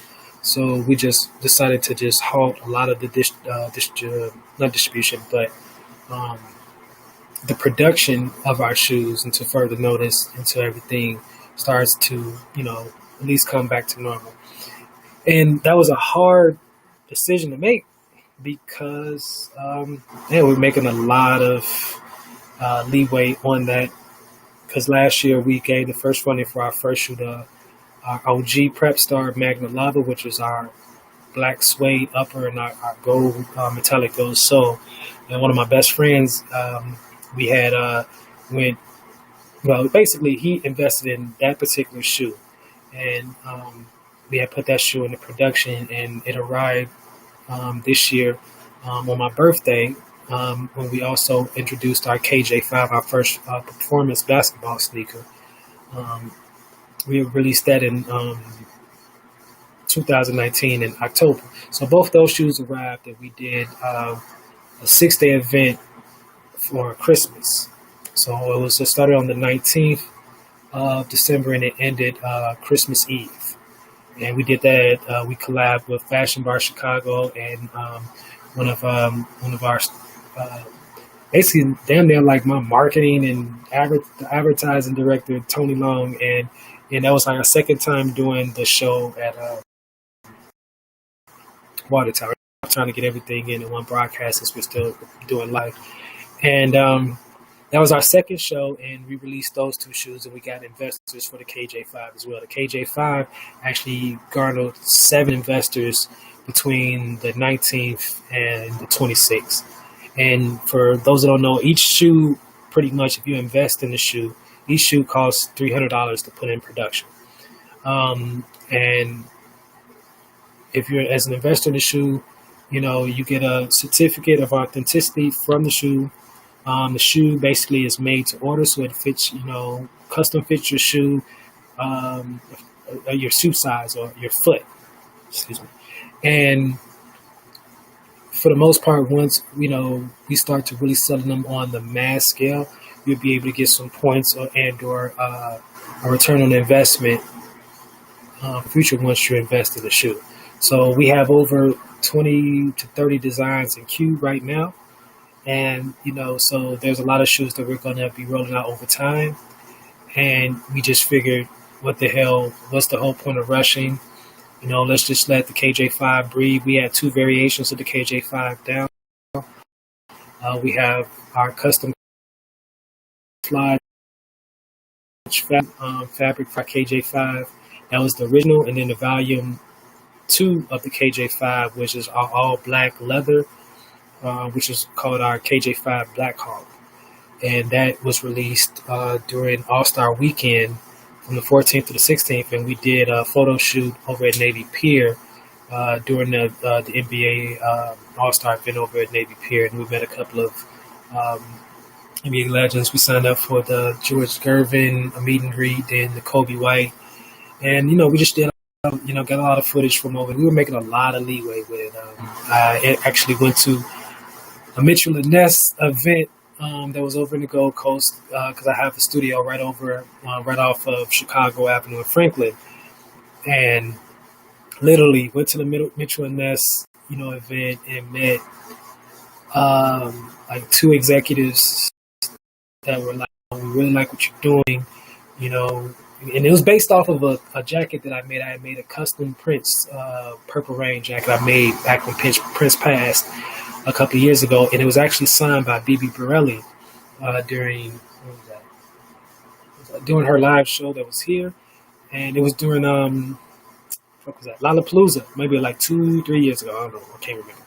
And and I broke that jacket. I was like, yeah, let me wear this jacket, because everybody loved Prince, so I used to get a lot of people saying asking me about inquiring about the jacket. So I wore it out, and then this older white guy, suited and booted, is in a party. He's like, yo, that's a really dope jacket. And so we sparked up a conversation, come to find out that he was some type of exec. And come to find out, he may have been associated with Mitchell and Ness and all this particular stuff. So he's like, oh, yeah, and introduced me to another exec who's basically head over getting sponsorships for different brands and creators and linking them up and linking creators up with different corporate sponsors, to say the least. If it's just like 1 o'clock and I'm stuttering and shit. So, but needless to say, just being in the right place, right time, networking, being ready, because like my man said, if you stay ready, you don't have to get ready. I had the studio right over there, went over there. I was like, look, I'm going to go over there, get hats and bags and bring them over to this party. If they let me up in this motherfucker, I'm passing shit out for free because I ain't got no time to be asking nobody to pay me X amount of dollars for a shirt that I can make tomorrow. I got my shoes with me. So I'm just going to carry around and I'm going to let people touch them, try them on. I don't give a fuck. I just want people to know I'm here.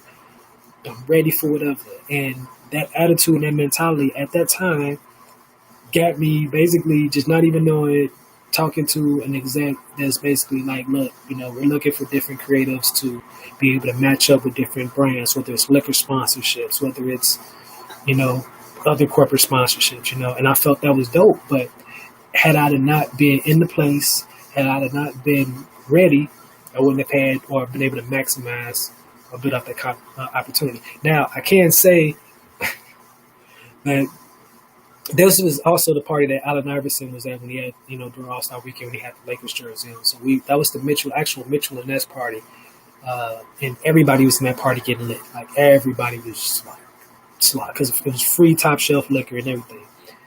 But they gave me the cards, right? Now everybody listening, they gave me the cards, and when they gave me 2 cards, what I should have did was take a snapshot, send it to my private server so I have it. So I had the cards just in case anything happens. Because anybody who knows me knows that I'm always, sometimes when I'm meeting people like this, I'm usually by myself, which means, you know what I'm saying? Like, if I don't get the right information, it's on me. So the next day I went to work, ended up losing my wallet with the cards in it. And needless to say, I lost my damn near my whole identity, but the only thing I gave a fuck about was those 2 cards. 'Cause I was just like, yo, this is the cards I need. Fuck my wallet, didn't have no money in it. I had my cards on it, but I canceled the cards and literally couldn't even get to work. And I had hodgepodge getting to work week. But the only thing I could think about was the 2 cards from those 2 guys that I met during the Mitchell and Ness event, because that was me basically putting everything together. Like me, like, yo, 2020 is going to be totally different. Like, those 2 cards were worth more than whatever I had in my wallet that night. And whoever found my wallet, fuck you. But at the same, shout out to you, because it was like, damn, I can't. It made me realize, like, yo, whenever you got an opportunity like that, you got to really, really maximize all opportunity. It don't, like, you can fuck up. I'd have had my wallet stolen more than once. And I was supposed to follow up with these dudes, and that's the very next day. This is how the universe works, in a good way and a bad way. Like, I lost my wallet, so I couldn't follow up with the 2 guys. Now, in my head, damn, those opportunities may not come again, or it may not come again for a long time. But to be able to see those opportunities and be able to know that you have to maximize and be able to know that, you know what, duly noted, I have to make sure that the next time I'm going to recognize that opportunity in whatever form that it comes. It can come in just like, oh, you got to do volunteering, you got to put in work. All right, well, if it's the right opportunity, I'll put in the work to do it. You know what I'm saying? Because I recognize the opportunity. But what's the end game? My end game is to make sure that if I follow through what I say, then I should reap the benefits of the rewards. You know what I'm saying? So even, again, to wrap this whole conversation around, from what I'm doing with this, every, step that you take, as long as it's, moving forward, it's a step in the right direction, in my opinion, in my humble opinion, just in case this, this live stream is being watched. Every step that you take is in moving forward is in the right position. You don't want to take a step back. You don't want to look back. Sometimes, you may have to peek back and be like, oh shit, to know where you came from. Because I've come from a lot of hardship, a lot of ups and downs, and the one consistent thing that I've noticed in everything I've gone through, I've seen that there are going to be times that there are going to be interruptions, and now I just got to figure out a way that when those interruptions, now that I know, just looking at my own life, fuck what's going on out there in the world, my own life, I make all of this progress, and then it's an interruption, and it's just like fuck, and then it's just like, what am I going to do? And I'm trying to master when those interruptions come. What is my next? You know what I'm saying? Like, so for me, I've kind of been on the outs of this shit. Like, I've been on unemployment line, but I've been an entrepreneur. I've always been an independent contractor, gig worker, so I've never necessarily qualified for unemployment. I can just sit down and somebody paying me. So this is kind of the first time that I've been on the unemployment line, and even now I'm on an unemployment line. I no guarantee that I'm going to get unemployment because, it depends on me too. Because a lot of these companies nowadays, they don't honor their employees once they go out there on the line. It's about dollar line, dollars and cents. So I'm not expecting anything to be given for me. Like, oh yeah, well, I'm going to get $1,200 from the government plus $400 from my unemployer plus an extra $6. Under that number, my unemployment should be $1,500 a month. And do I just going to pay my black ass that money? I've never been in that position. This is the first time, so I take it there's a lot of people that's in that position now. But the one thing, the difference is I was fresh off 8 months before that. I was sitting every summer for the last 3 years. I've been sitting on my ass. Not sitting on my ass, literally, but going back and forth to Starbucks on 87, Starbucks on 103rd and Longwood, Starbucks downtown, Harold Washington Library, Chicago State. Like, those people will tell you, they will see my black ass coming there and bumming free internet and filling out applications. And I've been doing that every summer. I've sacrificed 3 summers straight, just to get a job in the wintertime. I would be sitting down 3 summers, everybody be partying, and my black ass would be like, damn, I can't go nowhere, or damn, I got $10, I gotta go to the dollar store to get something to eat.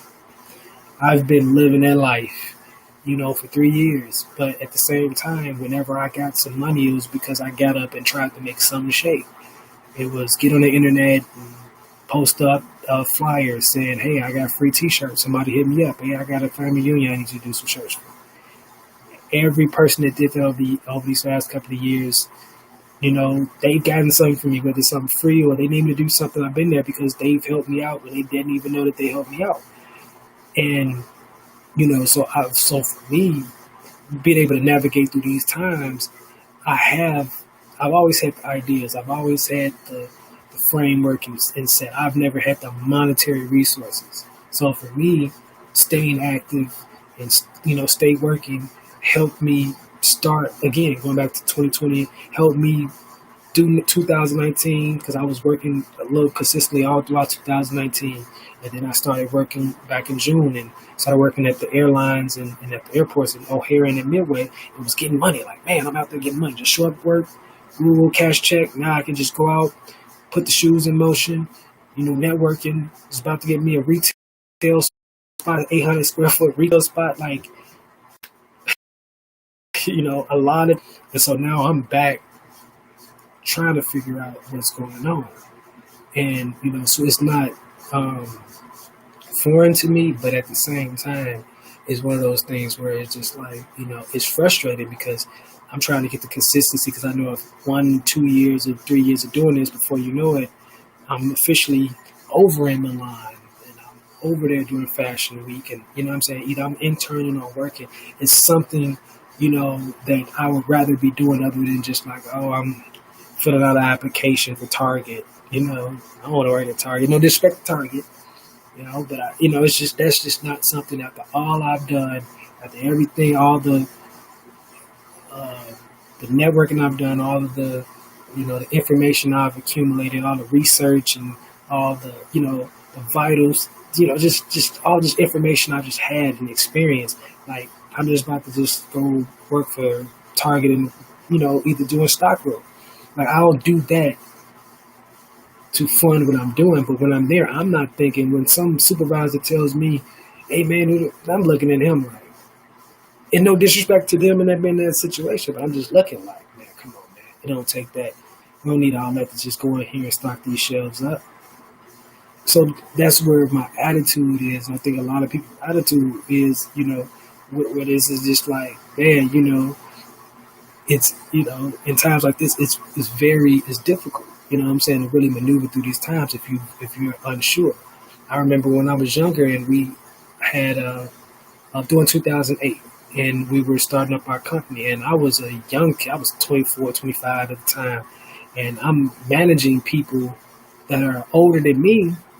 I had this one guy who was a lawyer, like, had 3 kids, had a loft, what I'm saying, had real estate properties, but, and really with an attorney and stuff like that, you don't necessarily lose your, license and stuff, but something happened. He had his own firm or something, and, he just was, like, he had to make ends meet, so he was doing Uber and doing all that type of stuff, but he had them come and work for us, and we used to, again, we were distributing newspapers and stuff like that, so a lot of things go with piece rates, so you're basically making money based off of the work that you do. So if, with how delivering phone books, you're getting paid 20 cents per house, per phone book you drop at a house. So that 20 cents adds up, but I mean, it's 20 cents, like, the fuck, and that's at the high level. People are making 10 cents per phone book. So when you see those phone books sitting by the side of your door, people are getting paid per phone book to put them back. And after a while, you may come away with $125 after delivering 2,000 phone books for a day. And that's a lot of money if you get $150, but you're walking blocks, miles, you know what I'm saying? Hot, cold, those phone books have to be delivered. And so you're humping and you're earning that money. So this dude went from, making $50,000 a case to literally working with us and doing. And I'm looking at him like, man, I wish I could just make $5,000, on one case versus being out here, what I'm saying, doing what I'm doing. So, as a young man, I was looking at that. I was like, yo, imagine how, you know, frustrating that could be. And this was during the depression, when Obama got in office. So fast forward to now, you know what I'm saying, when you got people that I know that ain't never been on the unemployment, been, like, what, fill out an application, where we do that at? You know what I'm saying? How much are we getting? Like, I had to ask my employee, like, how much we getting again? Yeah, it was like, and essentially it was half of what you were making, and then the government kicks in another 600. I'm like, the government ain't about to give me no $1,000 every 2 weeks or some shit like that. Like, ain't about to happen. You know what I'm saying? Now, because I had never been in that. I've always been a contractor. Like, look, flat rate, pay me X amount of dollars, get paid every week. Some employees pay you in cash. You pay your tax at the end of the year. 37 years in life, I've operated like that. Whether doing my business, we were set up as an S corp. Anybody know about corporations, LLCs, S corp, C corps? You know what I'm saying? Like, there's different ways you can set up. It's all about your tax. The structure doesn't really matter. It's more so about your tax designation. And I've always been designated as a 1099. Rock'em sock'em. Pay me whatever. So I'm like a mercenary. Like, you tell me how to do, you don't really have to tell me how to do the job. You give me a little bit of information, I'm going to come in, I'm going to learn the job, and then give me about 3 months, and I'm going to call myself some type of master of this job, or I'll know it enough to be able to follow through on the contract. You know what I'm saying? And that's how I've lived. But I've also had to come up with other creative ways, to make money. And so, I feel like I'm an asset to anybody who's out here who has resources, who may be like, look, we don't have a lot of resources, and we're not going to put a lot of resources to this, but we'll put enough to be able to see, hey, can we add this to that? Because some people just try to get away with just, hey, we're not going to pay you for your services. And that shit's not going to fly no more. Like, ain't nobody doing nothing for free. The reason why you always see me doing a lot of shit by myself, because I don't even bother people if I feel like I gotta charge, or if I gotta charge you for something, I figure I try to do it myself first. But also, when I know the money's on the line, I'm gonna figure out the best way to do it. And if that means calling in one of my super friends, I'm gonna call in one of my super friends. But I'm not gonna go at them and be like, yo, do this for free. Now, I have a lot of super friends that may or may not. Who knows? I don't really ask. But they may do some stuff for me for free. And that's off the love, but they know how I reciprocate that is, I'm going to feel indebted to them, and I'm going to make sure that I'm going to take care of them in somehow, shape, or form. I'm always repping for my super friends. I'm always keeping them in mind whenever I see a monetary avenue, some way to make money, you know what I'm saying? Because, again, man, don't nobody, everybody's like, oh, man, you got to, look at people in your circle and all this shit. Don't nobody want the broke friend. You know what I'm saying? Like, but I don't consider myself as being a broke friend, even though I'm not as well off or as rich as some of my other friends. But all of my friends, the reason we're friends is because we're all of like mind for the most part. Like, we'll see something, we'll be like, man, not saying, oh, we can do it better than set out, try to do it better and upstage that next person, but more so just like, oh man, we can, man, maybe I need to get in that man's ear and let him know, like, hey, can you do it like this a little bit? And it ain't about always, you know what I'm saying, trying to bandwagon jump or cloud chase. Sometimes it's just like, man, bro, you can do it this way. And I think that's what our people, we really don't look at it as like, I'm trying to help you out. I ain't always trying to see what you're doing, take what you're doing and go do it on my own. That shit whack to me at a certain point. Like, cause I know, like with this, with Swizz and them shit, somebody gonna take that idea and they're gonna run with it, and everybody gonna jump on, like they're like, oh yeah, that thing, and just forget the fact that this is where the foundation, this is where the essence is. So even though you're going through the bullshit, you know what I'm saying, with the stream and everything like that, to me, you stay dedicated to it. It's gonna work out. I mean, like I said, here we go. I've been on this Restream live for, I don't know, maybe hour, 2 hours. Now it's 1:44. You know what I'm saying? And again, this was just supposed to be a test, and I got the blabbing off, and I don't even know what the hell I done said through this whole damn live. But hopefully, you know what I'm saying, you guys have gotten, you know, the gist of what I'm saying. That man, we just not being just ahead of the curve on this COVID-19 coronavirus stuff, because this is something in all actuality that, you know, that even doctors and the people who's supposed to understand this, they don't, it's changing every day. It's to the point where I was super concerned with it, to the point where it's just like, you know, our life has to go on. It has to, you know, start to function at some normal rate sooner or later.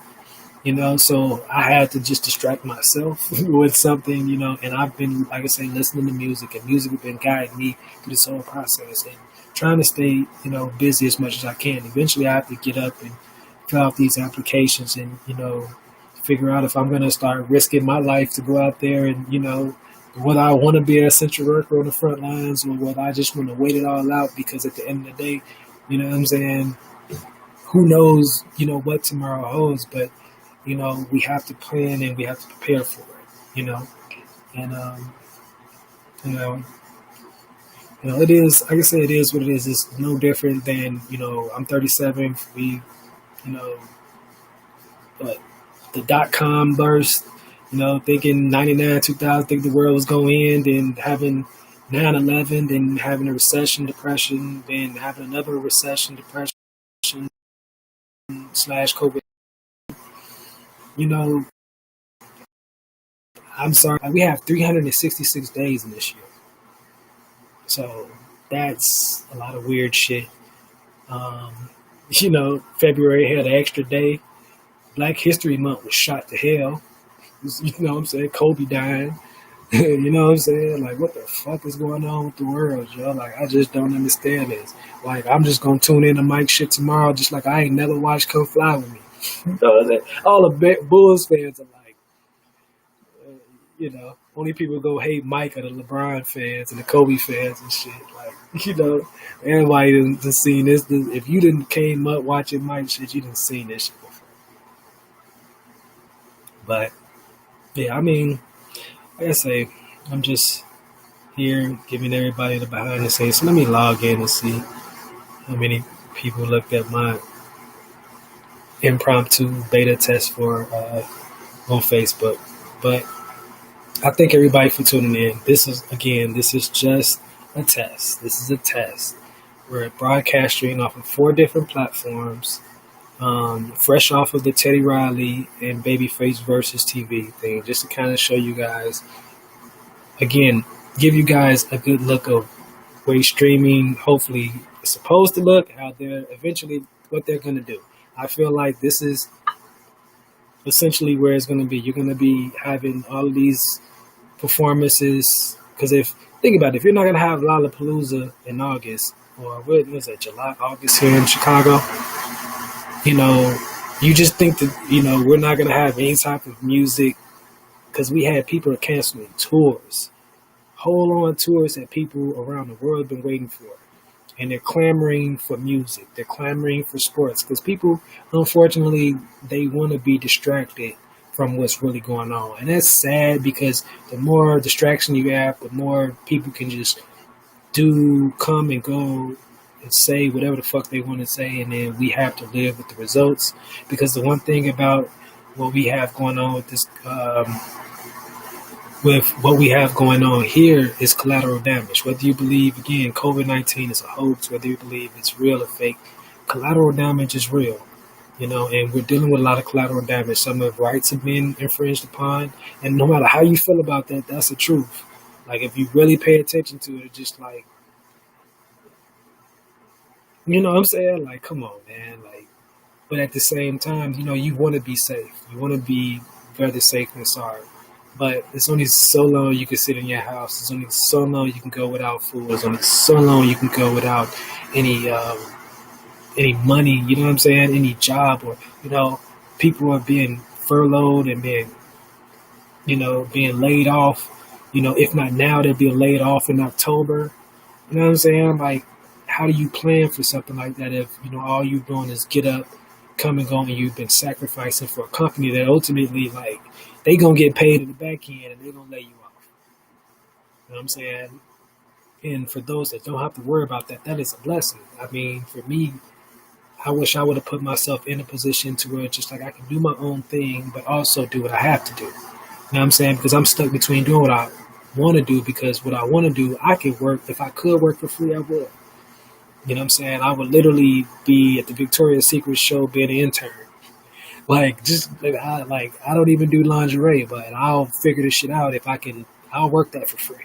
You don't have to do too much. Like, what do I sign up? What do I sign up for that? What do I sign up for to, design for Nike or for Jordan? I mean, I know where to sign up, but what do I sign up for that? People try to figure shit like that out. You know what I'm saying? Because if you knew where to sign up, you could just do that. Well, I'll go spend $300 for Jordans if you can just design for Jordan. You know what I'm saying? If you can go to Oregon and, you know what I'm saying, and pick up a class, why am I going to school if I could just go to Beaverton, Oregon, and, you know what I'm saying? Like, I might as well be a designer and figure that out on the back end. No, I mean, this is what, what people are thinking about nowadays. Like, I'm building your company up.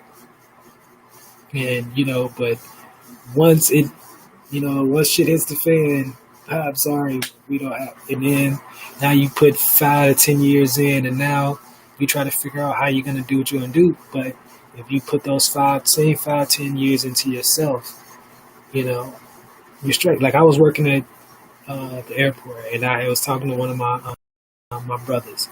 And I don't know how the conversation, I know how, but I just don't want to put it on to the universe. But I basically told him I'm not here to do the man job for him. That's one thing I'm not going to do. The man can do the job for himself or herself.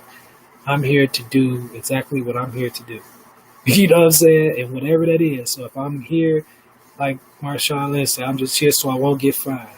If I'm here to do a job and they're paying me X amount of dollars to do the job, I'm here to do that job, and I'm here to go home because I got some other shit that I really want to do that I'm trying to leave here and go do that.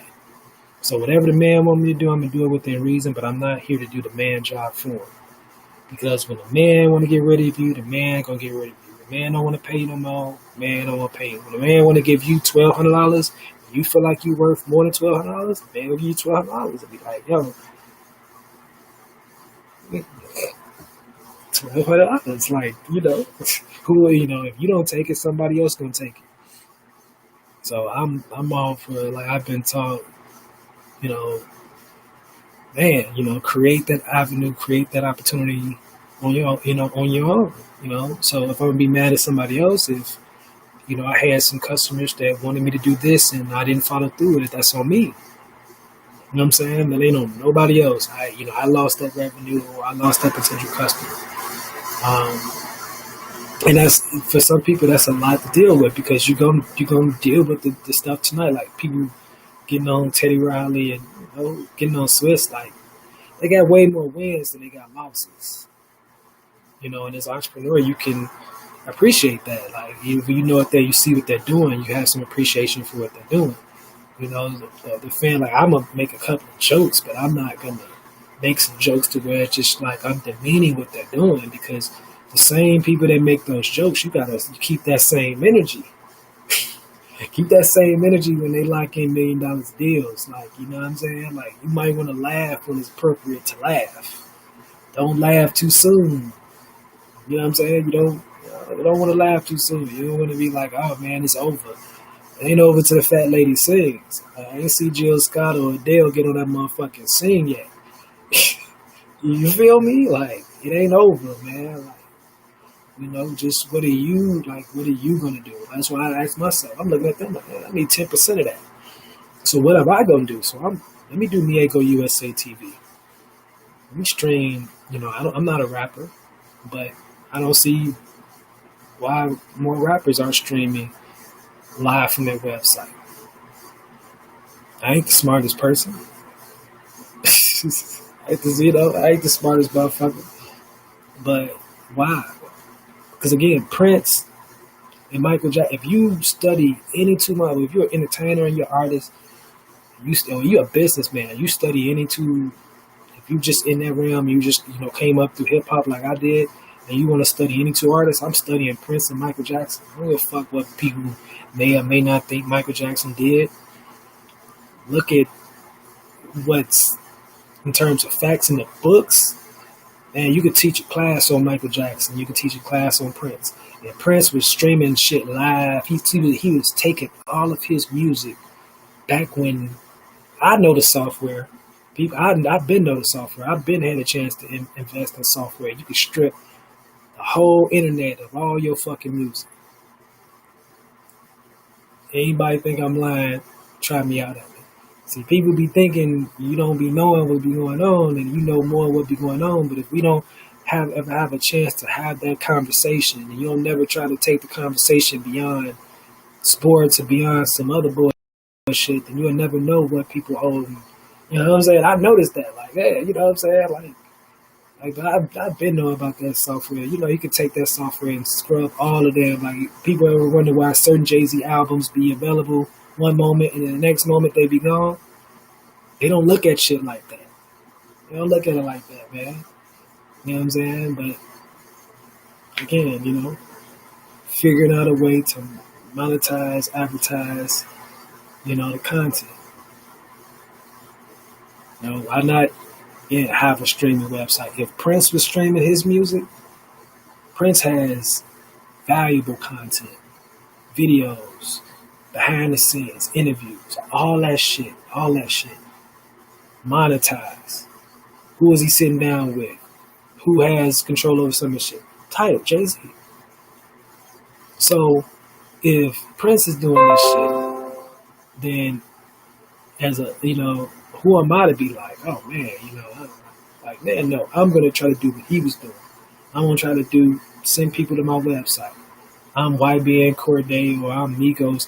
Migos, you think motherfuckers won't go to, cute quality control website to stream Migos music? Migos basically claiming they're a better group than Outkast based off of streams, not off of album sales or cultural impact. They're saying basically, look how many times our records have been streamed. But streams weren't available back when we were streaming shit back in 2000. You know what I'm saying? Back when we were downloading, then playing that music over and over again. Now, your Windows Media Player collected that data, because when you looked at your Windows Media Player, if you scrolled over to the right, you saw how many times that song had a star that you could review. You never really noticed that shit, but it was counting how many times. And every time your laptop may have updated or you sent the error report to Microsoft and shit, they were collecting that data. So Windows Media Player and all those Bill Gates know how many times your song had been streamed. That's why he was like, oh yeah, let's create the Microsoft Zoom player. Now they're creating now you have a warehouse for the actual digital content to go. And now they have one centralized place to count, your streams. Well, this is John's IP address. This is John's Zoom player. And this is how many times John plays All About the Benjamins. You know what I'm saying? Now, I'm not quite sure that's exactly how it goes, but I mean, in essence, that's how, because it's just a number counter. 1, 2, 3, 4, 5, infinite amount of numbers. And then they associate a dollar that goes with that. And like I say, as an artist, hey man, if I had a new EP 4-song coming out, hell yeah, I would be streaming that from my site. It's only so much merchandise you can sell from your site. There's only so many CDs people are going to go in there and download. I mean, but if you can just go on the site and As soon as the site comes up, you see a picture. You click on that picture, and then it goes into somewhere where you're a live feed, and you're basically giving them instant access on how you're making a beat. Because to some people, seeing you make that beat, or seeing them seeing you make that T-shirt, or or sew that mask, there's value in that. I see value in that. When I see people, the behind the scenes shit, I love it. That's why I'm always doing behind the scenes shit. That's why if you notice any of my content, you never see my face. People ain't really realize that I'm on Instagram. I'm not in the ads. I'm not really I'm giving you raw footage. I'm giving you raw, I'm not trying to make it look a certain type of way. And I do that on purpose, because if I think about it too much, for me, content will never come out, because it's just me with the ideas. And I'm bouncing them off people, but it's just me in the form of execution. It's just me. It's not a person that's there that's just like, nah, let's put this out of weight, and they're helping with that to say, hey, I got a graphic design buddy, and I'm gonna send my graphic. I don't have time for that. He don't have time to tell me, man, I ain't gonna charge you my $100. I'm gonna charge you $25. But it still is exchange of money, and then I gotta wait for him to do something. I'm just like, yo, I gotta get this out now. So I'm just saying, from my own standpoint, that there's a process that you have to go through that goes into making, things successful. That you see the end result. And sometimes it's not again, going back to the Versus TV, I saw success when I saw 500,000 people. I was like, that's a lot of motherfuckers. You would never be able to get what venue holds 500,000 people. You know what I'm saying? Soldier Field, maybe hosts 30, 40,000 people. You know what I'm saying? I mean, the United Center is 20. I got to get the numbers, but I mean, you got 500,000 people. Because again, whether it's 2 people to a computer or 3 people, whole family sitting there, that IP address consists of one unique subscriber. So so that might have been, again, if you put 2 people towards 500, like they said, it's 1 million. So eventually they'll have ways for them to, you log in, but then how many people you have in the household? Okay, 5 people. So now that's one unique subscriber, but there were 5 people. I mean, there will be ways eventually that, this content will be able to have numbers that are scalable, so they'll be able to say, okay, these are the raw numbers, because all advertisers want to see the numbers. Hey, man, you get 200,000 people to log onto your Facebook account. Okay, we'll give you X amount of dollars. It's way easier than actually, I had a show in Vegas in August, right? And the amount of money I would have to pay for the show, even though it's free, and I was getting nominated and possibly winning an award, I had to pay for the ticket to get to Vegas. I had to pay for room and board, get something to eat. It still would end up costing me $4,000-$5,000. You see what I'm saying? Now, that's on top of just the fact that I got it. If they wanted me to do a private trunk show, now I got to get the materials. You know what I'm saying? So now I need to come up with a whole nother budget for that. So that's another $5,000. So that's $15,000 per se just to go to Vegas, go to a show. I'm getting nominated, win an award, have fun. But at the same time, there's a cost associated with that. So unless I get creative, I got to come out my pocket. You know what I'm saying? For that show. Otherwise, the show doesn't happen. Or again, I got to come up with something creative to get a sponsor to say, hey, man, I got a show down in Vegas. It's at the MGM Grand. I'm 3 days down there. I'm going to have a table, 2,000 people that are going to be invited that are coming. Umpteenth number of guests going to be at the convention center. The works. This was in August. And, but again, I ain't got 15 grand to really make it pop. You know what I'm saying? Because if I had 15 grand to make it pop, I'd be straight. But my computer's Battery's low, but so yeah, like I didn't have that money to make it pop, but at the same time, I was like, yo, this is an opportunity, and I got to figure out the best way um, to maximize off of it. Because if I let the opportunity go past, this is again Vegas, MGM Grand, like that's the thing that you just got to figure this shit out. But at the same time, again, what's the plan? Leading up to that, I got 4 or 5 months to figure out how to get down to Vegas, how to make the show pop, how to minimize, the risk, what I'm saying, how to get the budget, but, and I'm all for doing shit last minute, but I'm just like certain things you got to dedicate the time to it and you got to make sure that it goes out. So I'm pre-writing my award acceptance speech. I'm thinking about what I'm going to wear now.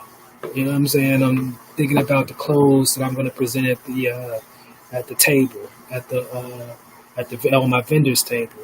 I'm thinking about what campaigns I'm gonna run leading up to that, because I can't follow through with all the campaigns and everything because I'm gonna be focused on Vegas like the month of August. Like even if it's the event is on the 14th, 2 weeks leading up to that, I'm just all in Vegas mode. I'm not thinking about nothing else. And like I said, when it's just you as a person and you don't have a team, you know what I'm saying? You don't really have the people to really, you know what I'm saying, to tell you like, hey, do this, or have them doing it for you. And also certain creatives, even though they may have a team, to really fully trust them with something that you feel like you can do yourself is a task in itself. So I'm seeing Teddy Riley team, I'm just like, yo, like you got all the people there that just like the one thing that somebody just should have told you, like, we don't need all this shit. Like, like if I'm putting my job on this, we don't need all this. Just we're gonna figure out a way to make this mic work, plug this in, get the audio, and that's it. We'll worry about this other shit another time because that should have been taken care of prior to. You know what I'm saying? But again, I understand why it was important because again, if you don't see the streaming, all the shit is about streaming. Like whether it's the NBA, NFL, how the fuck they gonna be? Like think about it. We about to watch games, whereas people are not even going to be in attendance. Now, I can give a fuck about the people in attendance. Because I'm not supposed to be cussing. But I can care less about the people that are in attendance because I'm not paying $1,000. I ain't never had enough money to sit courtside to see LeBron. You know what I'm saying? But I'm not hating on the people who got the money because, hey, it's worth the money if you get it. But I ain't got $20,000 to sit courtside at the Forum or at the Staples Center. So they're going to be streaming these games. And the owners don't give a fuck about the fans. Like, they're actually fans and the fans, to me, watching at the crib, to see somebody to see Steph shoot a three to win the game, and you don't see fans just jumping up, and, it takes away from that. And I'm at the crib watching it for free. But what I do notice that some of these games may not be for free anymore. That's one of the things that we as people like, coming up seeing Michael Jordan, by him playing in Chicago, and by Chicago being the third biggest market, and most of these, stations are nationally syndicated. Whereas people saw Michael Jordan, the Bulls outside because WGN, maybe even Fox or NBC, those are all nationally syndicated stations, broadcasts. So, you got Michael Jordan on primetime on NBC, but that's all over the country. So Mike was, either on WGN or, on NBC or ABC, whatever. Those three channels, we was watching them growing up, so you got a chance to see Michael Jordan damn near for free. Fuck ain't ESPN, you know what I'm saying? You got a chance to see. So now I could be wrong. You download these apps, NFL app, NBA app. Now, even though they may not be $45 a month, you may, all right, you want to watch this game, $2.99. It's $3. But they're going to be streaming these games. See what I'm saying? So, again, when you're looking at it, if you're in the game, whether you're, an artist creative, man, just, any type of video on demand content that you create, any type of streaming revenue opportunities you create, I suggest you start thinking about those now. Um, if you can watch an Alvin Ailey show for free, but also if you're into the arts and you know that the arts are suffering right now, hey, if somebody said, hey, you could uh, see this show for $3, everybody wants something for free. Everybody's gonna want the YouTube for free until you have to start paying for the YouTube shit. And then you're like, man, fuck YouTube. You know what I'm saying? Because now I gotta pay $4 a month for YouTube just to stream a video when you so used to getting YouTube for free. You know what I'm saying? Or even Facebook. Like you said, you used to log in on Facebook for free. Or like, better, like if you could share a post to the Sun Times, right?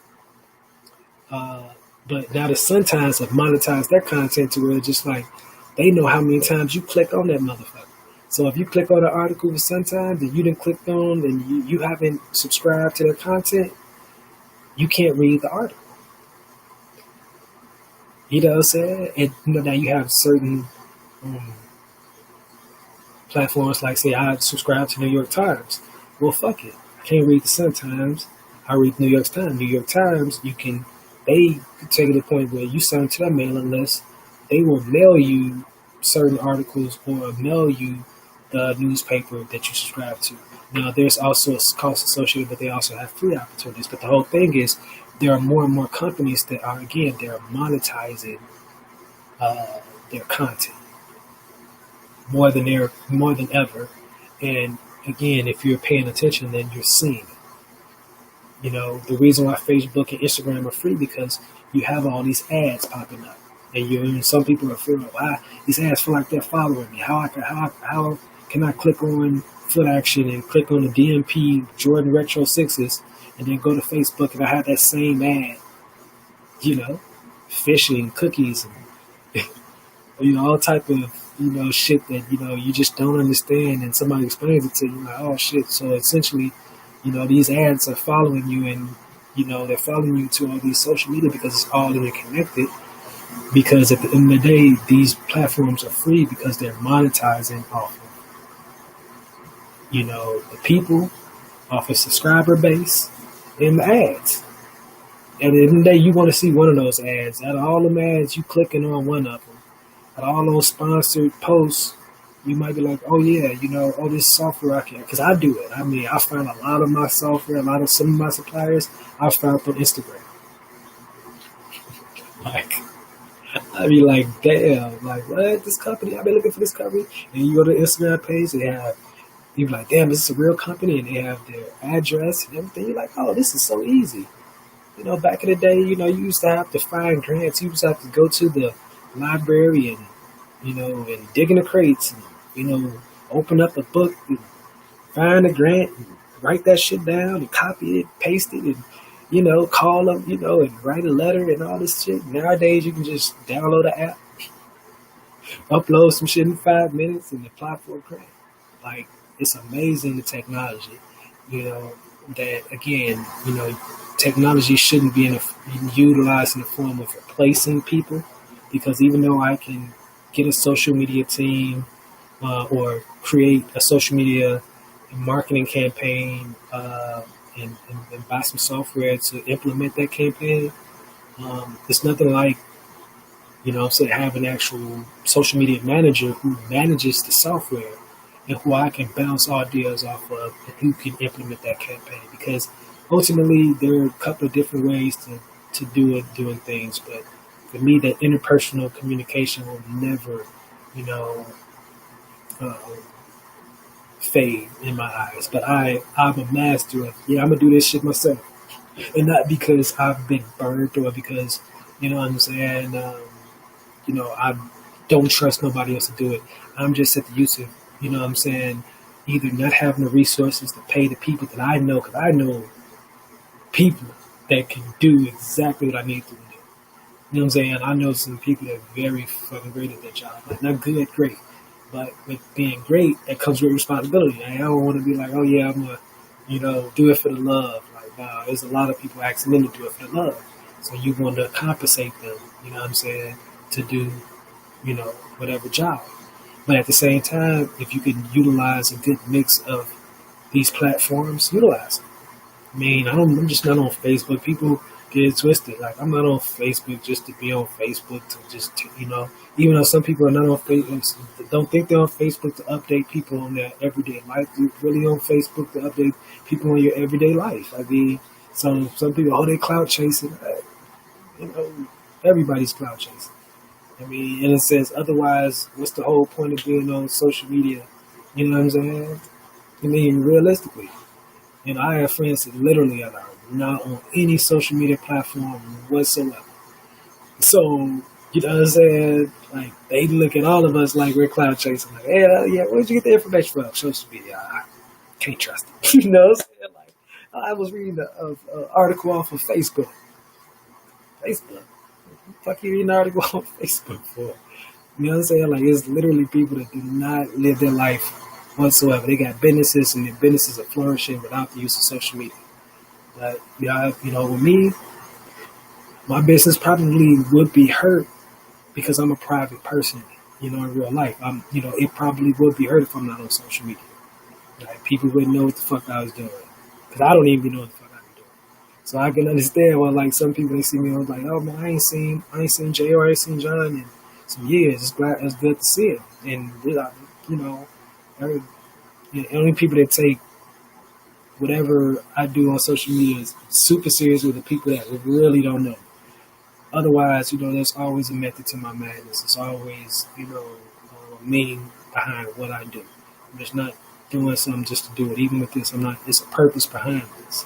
Purpose behind me starting Diego USA TV. Even if I don't per se follow through with it, I still have the experience, and I have a little bit of technical knowledge to be able to pass along to the person who is going to do this, somebody who I know that's trying to do this right now as we speak, and going through the motions or whatever, but eventually, we'll be able to take it to the next level because somebody's going to take it to the next level. I've been in the game too long and had showed people how to get millions and, put people in position, you know what I'm saying? And, you know what I'm saying? I'm not, mad. I'm not mad, Like, because when you the ideal person, you're always going to be the ideal person. You know what I'm saying? And, like, I got a million ideas. I got a billion of them. You know what I'm saying? But at the same time, how do we monopolize? How do we make money? It's not a bad thing to be like, how do I monopolize what I got, what I have, what I know? So I had a friend like, why if people want information, start charging them for it. Because I've given people information for free that I probably should have given, for a fee. But the essence of me and how I was raised was, to help people out. People need help to help them. You know what I'm saying? Never turn away a person in need. But at the same time, you turn away, you be that person in need and help. And, people be like, oh, that's $5.99. Like, you can't even be mad, but you're like, damn, I ain't got no money. You gonna charge me? Hey, man, America indeed is a capitalistic society, but at the same time, I want to be able to put myself in a position to be able to know what I know, capitalize off of it, but also help other people. I'm not totally in the business of, because otherwise I could have just been doing this, and then when it's ready, launch my Diego USA TV, book my acts, have my understudy who's going to carry it on outside of what I'm doing. You know what I'm saying? But no, I mean, let's make this live. Let's show people what we're doing. You know what I'm saying? Essentially what Swiss and them doing. They could have essentially built the infrastructure, pre-recorded all that stuff. You know what I'm saying? There's a lot of different ways that they're doing it. And I like the fact that they're doing it that way because it's showing people the struggles and the strength that's associated with this. Because for what I love, they got 8 sessions up, and 6 of them, but not each one had its own character. You know what I'm saying? Each one, like I said, my favorite one was the Sean Garrett one when they were like, look, we have to change the rules because because they're trying to make it look a certain way to some people that may not even appreciate it as much or may devalue it still, but still take it and do it, you know, do what they're doing, you know what I'm saying, and take it and run with it. So that's why I'm not really, you know what I'm saying, trying to even do what I'm doing. I mean, you know what I'm saying, again, I'm just trying to figure out what I took from the night, like, damn, I figured out something that maybe they didn't figure out, Teddy Riley's team, or, you know, and they didn't, you know, because that's the generational gap where it's just like, I'm 37, but they maybe like 50s or something like that. Damn. But at the same time, they're, you know, they're looking like they're clueless to just like, yo, just cut through all the filters. Like, even if you wearing, you know, Gucci, Prada, and everything like that, like, once you take all that off, you just a regular person. You know what I'm saying? So just make it simple. You know what I'm saying? Because again, you know, you take it to where it's like, you know, I started beatboxing in the lunchroom. That's where it go back to, just beatboxing on the table. As long as motherfuckers hear it, they hear your words, and they feel the vibe, it don't really matter. But again, you know what I'm saying?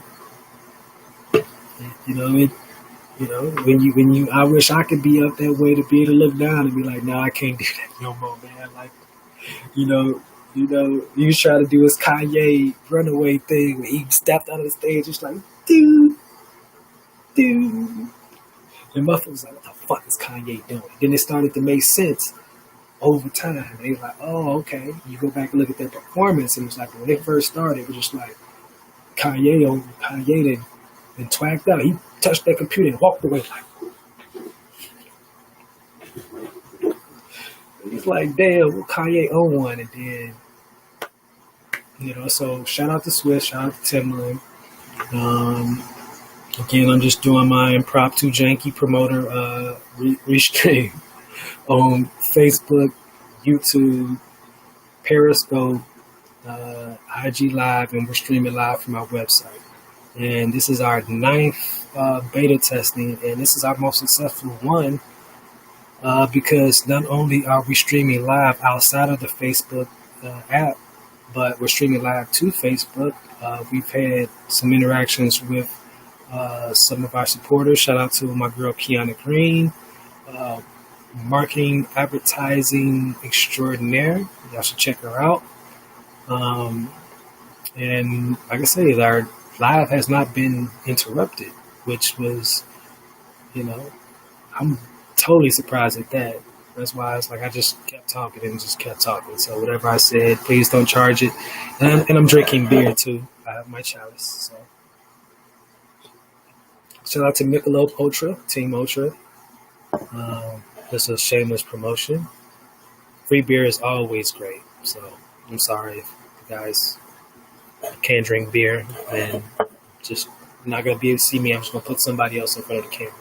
But again, we're doing a live stream and we're broadcasting live for our MiegoUSA.tv platform. And it's just a beta testing. So, but yeah, that's where I really was doing this to see how long I was going to be able to talk on without the live stream being interrupted. And I think I've been going for like 3-4 hours, so which is dope.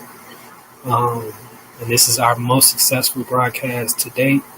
And it's fresh off the heels once again. It's TV and the Teddy Riley and the Babyface. So we started with that and we went to a whole bunch of different things. But in essence, what this whole stream is about is basically about monetizing content, video on demand, it's the way of the future, streaming, platform, multiple platform streaming, way of the future. If you're an artist, you're creative, if you have any type of content, I will be figuring out a way to stream it, figuring out a platform to store it, and figuring out a way to monetize any type of content that I have.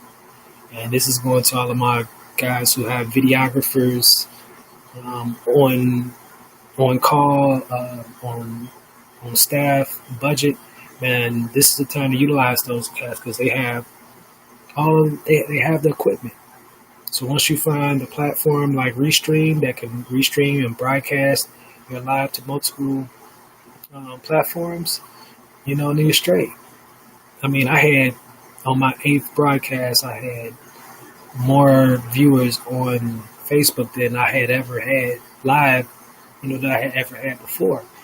And and I just looked at that and I said, well, what if I'm actually giving them content that they can utilize? So whether it's tutorials, whether it's interviews, or whether it's, even doing a concert, because the whole thing behind these live concerts is the interruption of broadcast. If you can find a platform that can handle the bandwidth, man, hell yeah! Why can't we live stream our own concerts? That's all you want to hear. Because all I want to hear is the music. I don't necessarily need to see a face at this point. I just want to hear the music. I know the difference between live music and live in studio, and I know the difference. But if you have the video, then that's even better. So that's what we've been testing with Miego USA TV. It's kind of like a revoke, where it's just like, if I can have a broadcast for 5 hours, then let me figure out a way to get some video on demand. Link up with some of my cinematographer friends, super friends, and let's put together a show, couple of shows, their own content. I mean, that's my vision of the future, having a Tyler Perry Studios in Chicago, or Harpo Studios here. I never understood why Harpo packed up and left Chicago anyway. But I ain't got enough money like that to really question Oprah or anything that she does. But I just know if I can do 10%, or I'm around people who have that mentality, then, we all should be good. I mean, I know I got a documentary or two I want to put together. Maybe even for myself, putting commercials out. I could see a Miego commercial on BET one day, But I've always been a person that when I go to these companies, when they finally let me in those doors and I can sit across those tables and negotiate, I want to tell those companies, like, look, I want to be on BET. I want Viacom, to fuck with me and cut a check. I want that MTV love. I want Netflix. But if Netflix tells me no, I'm going to create my own platform. I come from a family of entrepreneurs that thought like that I'm going to create my own. I'm not going to be, mad at you if, you like, sorry, Mr. Johnson, that, we're looking for something else. I'm not be mad at that. I'm going to create my own platform. So whenever you see Miego associated to it, it's usually more so, even if it's a collaboration, if it's a collaboration, I'll probably play the back. Let them get their shine if that's what it counts for. But if you see a Miego associated with, that it's pretty much its own entity. It's standing, side by side, but, I got Miego and this is this company. It'll be a strategic partnership, but I'm very huge on private labeling. Like, Miego on everything, Miego USA. So if I'm live streaming on Facebook, that's good. Now I'm live streaming on IG. That's great. Now I'm live streaming on YouTube. That's even better. Now I'm live streaming on Periscope. And before you know it, by the end of the year, we'll be 30 platforms. We'll be live streaming, on some internet television channels and apps. So that's the goal. And I have no problem with telling people to go, because at the end of the day, a lot of people, know they go, yeah, they could try to do it, or they could try to beat you to it, or they could try to do everything. But I'm looking for the people that's going to motivate not only me, but motivate themselves to do it. Because, again, this is common knowledge. This is stuff that people are doing every day. You know what I'm saying? Like I was telling my friends a long time ago when we were talking about Facebook and Black Planet and MySpace. And I was telling my friends, and they know what I'm talking to, that I was like, look, the difference between Black Planet and Facebook and MySpace is the investment of technology. Over time, Mark Zuckerberg has withstood, and Facebook has withstood the time of a Black Planet and off of MySpace, because when it was time for MySpace or Black Planet to basically like, look, we took it as far as we take it. Now we're gonna sell. We're gonna sell. I don't want to say sell out because that's considered, devilish or whatever. But once they take that, they said, okay, we're gonna take this platform and we're gonna sell it the highest bidder, and we're gonna double down and reinvest in this software, because you don't have to sell all the way out. You can just, sell a portion of it, keep it. You know the platform better than anybody else, but then you just ultimately you invest in the technology. You buy up other companies to invest. That's all Facebook has done. Facebook and IG is the same shit. It's Mark Zuckerberg. When people ain't put two and two together, like all that shit is interconnected, interlinked. So, when you're messing with live stream, IGTV and Facebook TV, it's essentially the same thing. But people don't understand it's a whole network of people that are on Facebook who getting broadcasting and syndication, and it's created its own little avenue, little niche culture to where it's like I know friends that are tuning in Miego, USA, off the links that I've sent them, like, hey, when you gonna do another live stream? Like, I didn't know y'all was interested in hearing me just talk about this whatever. But it's because they see the vision. They're like, yo, keep going with it because we see what you're doing behind it.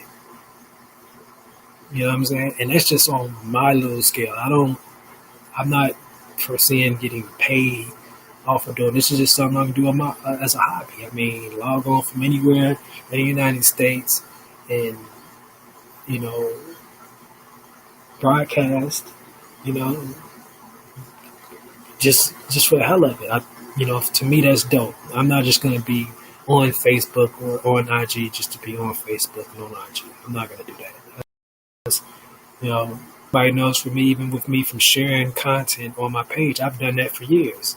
Some people have just woken up to the fact that, COVID-19 and quarantine, I've been sharing information. I used to do social media management for PR, but even before I was working with PR, I was doing social media management for a couple of companies that I was working for. So there was times I wasn't even on Facebook, and I was reposting stuff from some software, and it was just I just was like, look, I can't just post up everything in my business because people gonna look at this and like we're gonna tired of just seeing business. So I started interjecting different articles and different things, early. And this was my campaign because I was like, look, this is the food and the liquor. I'm gonna give you this. I'm gonna give you that, the food. And it's my business stuff. But to make you interested in this, I got to give you the liquor stuff. So I would give other articles. And I took... Why is this... I keep saying this.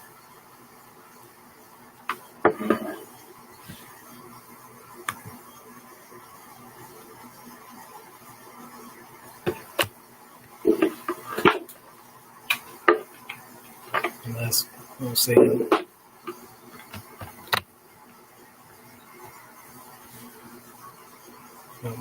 But no, my battery, I had to plug my battery in. But yeah, I've been, again, that's been my MO for years. And I didn't take anything extra into this quarantine and everything like that. What I just did was, I would be privy to a lot of information, or just, to articles that I would just start sharing, and of course I would read the articles and I would make sure there wasn't any fraudulent information, because believe you me, as much as I post and much I'm active on Facebook, and much as I know that my post probably should be flagged because that I'm doing something improper, but that how vocal I am and who I am on Facebook, that I would have flag posts, and I don't have anybody flagging any post that I share, because most of this stuff is not anything I'm really putting my opinion, benefit me to put my opinion on anything on any social media, because I know what I go through just on everyday level to really even give myself any more added attention that I don't necessarily need. That's the reason why I'm not so overly vocal when I don't have to be, or really putting my face behind anything, because the people who know. So at the end of the day, for me, sharing anything. It's just so I don't want to be the only person with this type of information and knowledge. So, I battle back and forth on whether I should just share shit, whether I should be, trying to, but I see this my civic duty to say, hey, if I see something, let me say something. But I ain't no snitch. I can go back and just be an incognito and be like, oh, that's interesting, and chill out. You know what I'm saying? Like my man say, don't let nothing mess up the money. Well, my man say, like, man, if it's too controversial, don't let it mess up the money.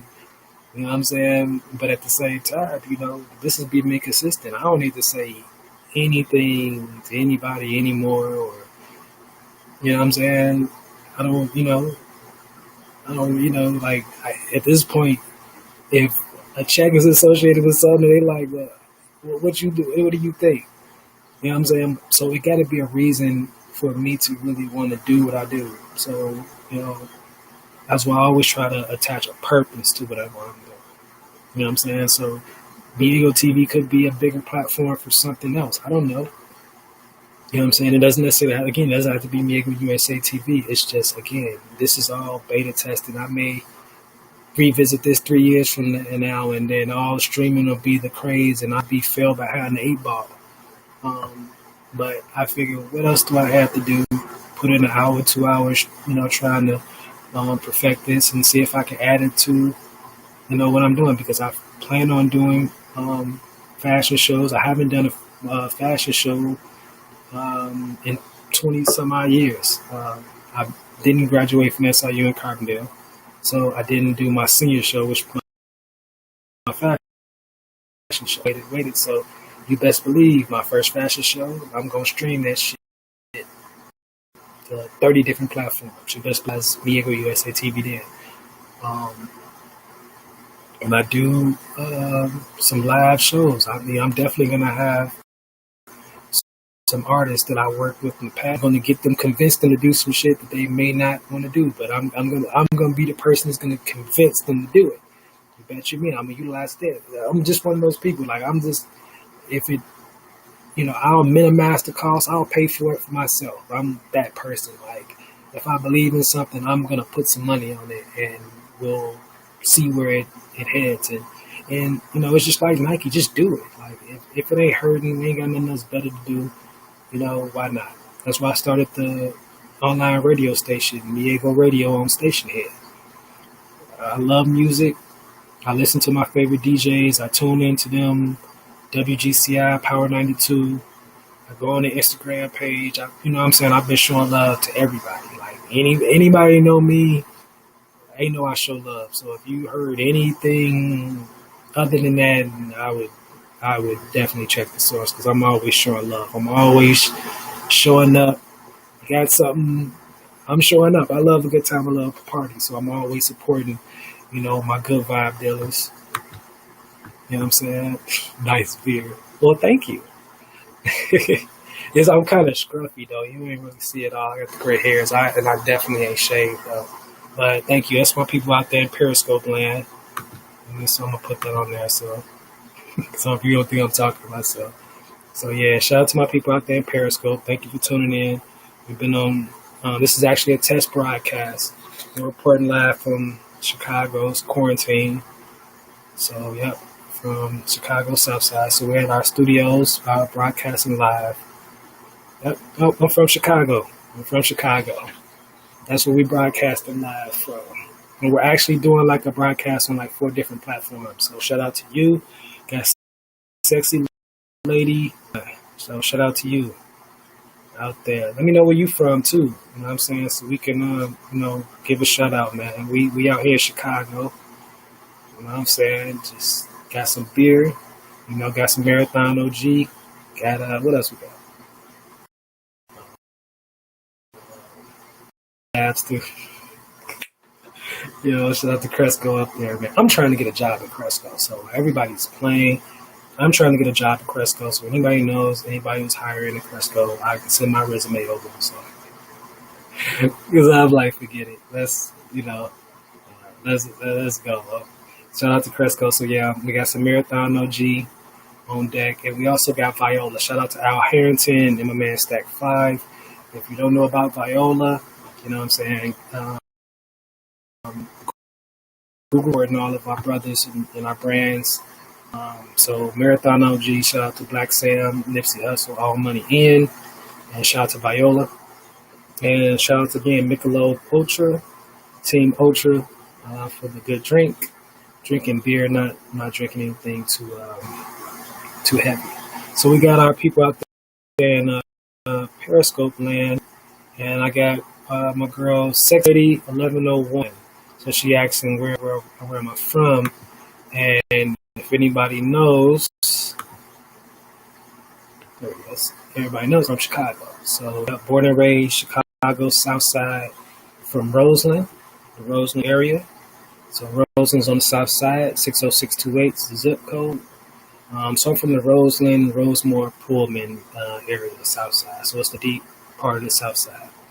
So born and raised in Chicago, went to high school in Chicago, private high school, Luther High School South, home of my man Knowledge from Kids in the Hall, my man Ad2, shout out to Ad2, home of Mike Conley, Common, and also John Christopher, that's me.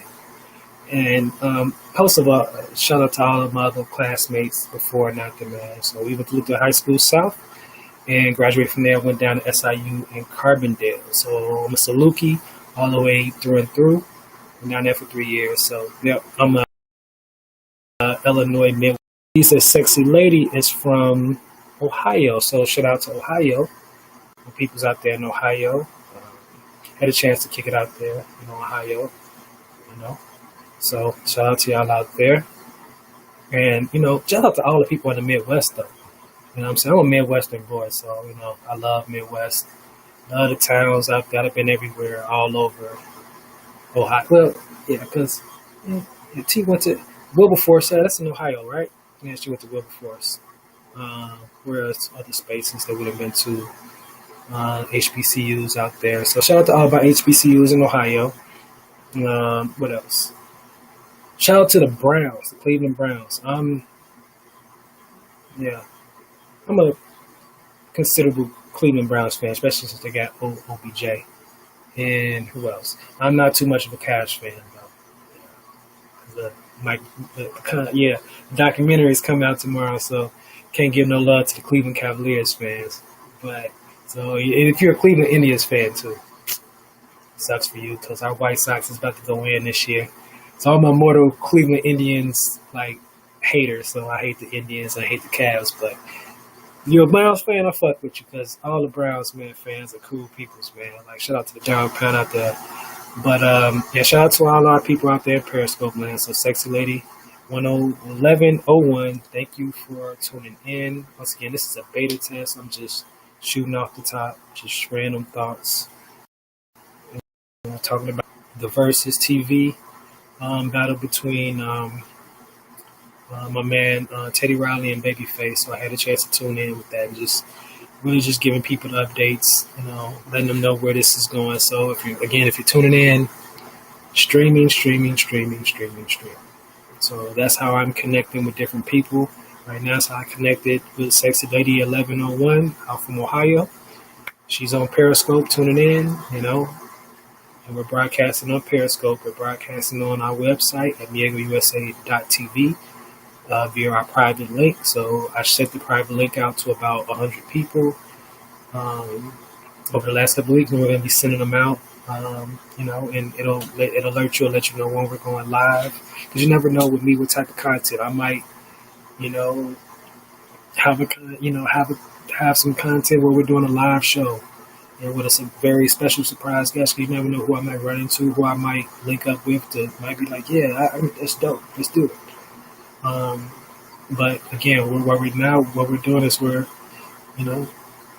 just figuring out a way to broadcast the content to different platforms, and to make sure that when we're broadcasting that we don't have any feeds that are interrupted. So that's pretty much what we're doing right now. It'll be more stylized content later. It'll be something more direct. I'll have more conversation pieces and everything. But right now I'm just drinking a beer and figuring out what I'm gonna talk about based off of my day to day. The only thing I was looking forward to was the versus battle, and it made me come on here and uh, speak about what I learned from that. So what I learned from quote unquote the mistakes of others, I'm trying to implement, learn from, and then not make those same mistakes in my quest to do live streaming.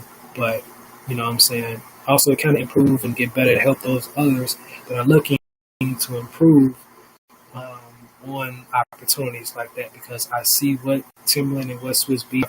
I've always been a fan because Swiss Beats, me and Swiss is like the same age. And Swiss was a genius back in '98. So when I see Swiss doing something, I'm always paying close attention to what he's doing. And the fact that people don't know Swiss is getting his MBA. Well, he might have graduated already, but he went to Harvard. Um, sort of like what Dre did before Dre made the Beats by Dre. He went back to school and studied engineering. And which I thought was dope, which is the reason why when I, support artists like Dr. Dre, that's what makes me become a lifelong supporter versus just, I listened to the Chronic. I brought the Chronic a million times. I don't have to buy it again. I don't have to download. I don't have to stream a song. But when I see Dr. Dre continuously making strides and become not only a better person, but a better producer, if that's even possible, because he's probably the greatest hip hop producer, one of the greatest producers not named Quincy Jones of all times, or Kanye West. Look at the greatest fucking artist of all time, 21st century face ass. But at the same time, and I think my live, so I've been on here 2 hours. So this live has been uninterrupted on Facebook and on all these platforms for 3 hours. That's amazing. Now, I'm not looking at the numbers and seeing who tuned in, and at this point, it doesn't matter, because whoever tuned in is like, this motherfucker talks a lot, but I do. But at the same time, again, this is a test. This is a testing for our Amigo USA TV, but also every minute, second that I'm on here is giving me valuable information to grow from. So if you see, we can actually put chats and captions and everything on there. So I'm gonna definitely get my graphics right in the background. I gotta definitely pay for that. So right now, they let me utilize the software for free, so I can't complain. So I'm just gonna go back to what my girl was saying. So I'm gonna give it to her. So this is my girl Kiana. This is what she said. So this is from earlier. She was like, I'm in a business group blaming Teddy when the people Teddy pays ain't doing nothing for him and get him no sponsorship, no streaming or partnership, etc. So basically, what my friend Kiana was saying, like, man, look, everybody is blaming Teddy Riley for what was going on tonight, but at the same time, it's probably bad to be doing the test run like what I'm doing now. It was probably definitely bad to be doing that test run,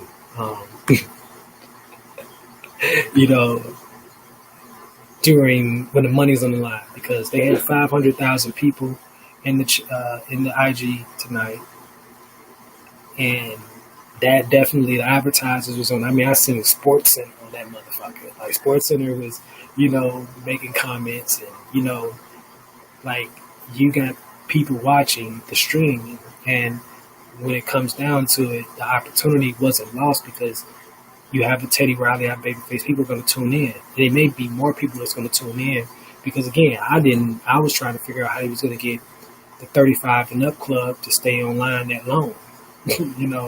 Most of them probably had never really utilized their IG account, let alone the IG lives. But you best believe, Teddy's team failed them in a sense that they just didn't just tell him or convince him to just do the shit for the love. And at the end of the day, Teddy's an artist, a true artist, perfectionist. It wasn't going to rock like that. It's just like telling Kanye that if Kanye had in his mind how he wanted the Life of Pablo tour to go, and it didn't go that way, to think that Kanye wouldn't sabotage that shit for the betterment of the art, and you think he was lying, I think people start to see that maybe he wasn't lying about that, or whatever he felt about the situation. Some artists are just like that. Like, yo, they want it to be delivered. However they think about it in their mind, however they compute that shit to be in their mind, they want it to. They're trying to figure out a way to. Damn, my damn computer keeps.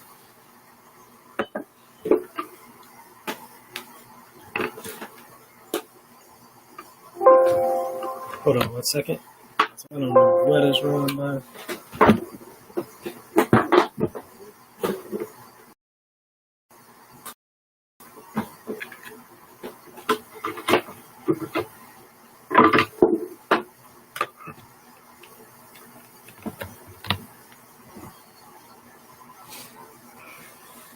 Yeah, I'm having some issues with my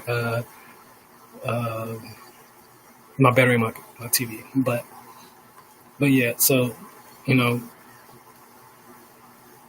at the end of the day, I think Teddy definitely is seeing it like, you know, hey, they were probably trying to stream it on their website. Now, again, I'm successfully streaming this to my website right now. But there's no guarantee if there were more people and that were watching this this live stream, depending on which broadcast signal they pick it up on, which platform. There's no guarantee that maybe it would have been the broadcast would have been interrupted. There's no guarantee that my data package would be able to handle the gigs. Maybe I run up all 50 gigs of my streaming in that night. I mean, I don't know. I won't know the numbers until I analyze them because this software gives me numbers that I can analyze in real time. It gives me the viewers, it gives me which platform they viewed from, how long they viewed. So you best believe that all of this information is being computed by somebody, even on Teddy's team, Babyface's team, Swiss Beats, Timbaland's team. So they were aware of how many people that were in that live stream. Because even if the live stream was interrupted, you got a solid number.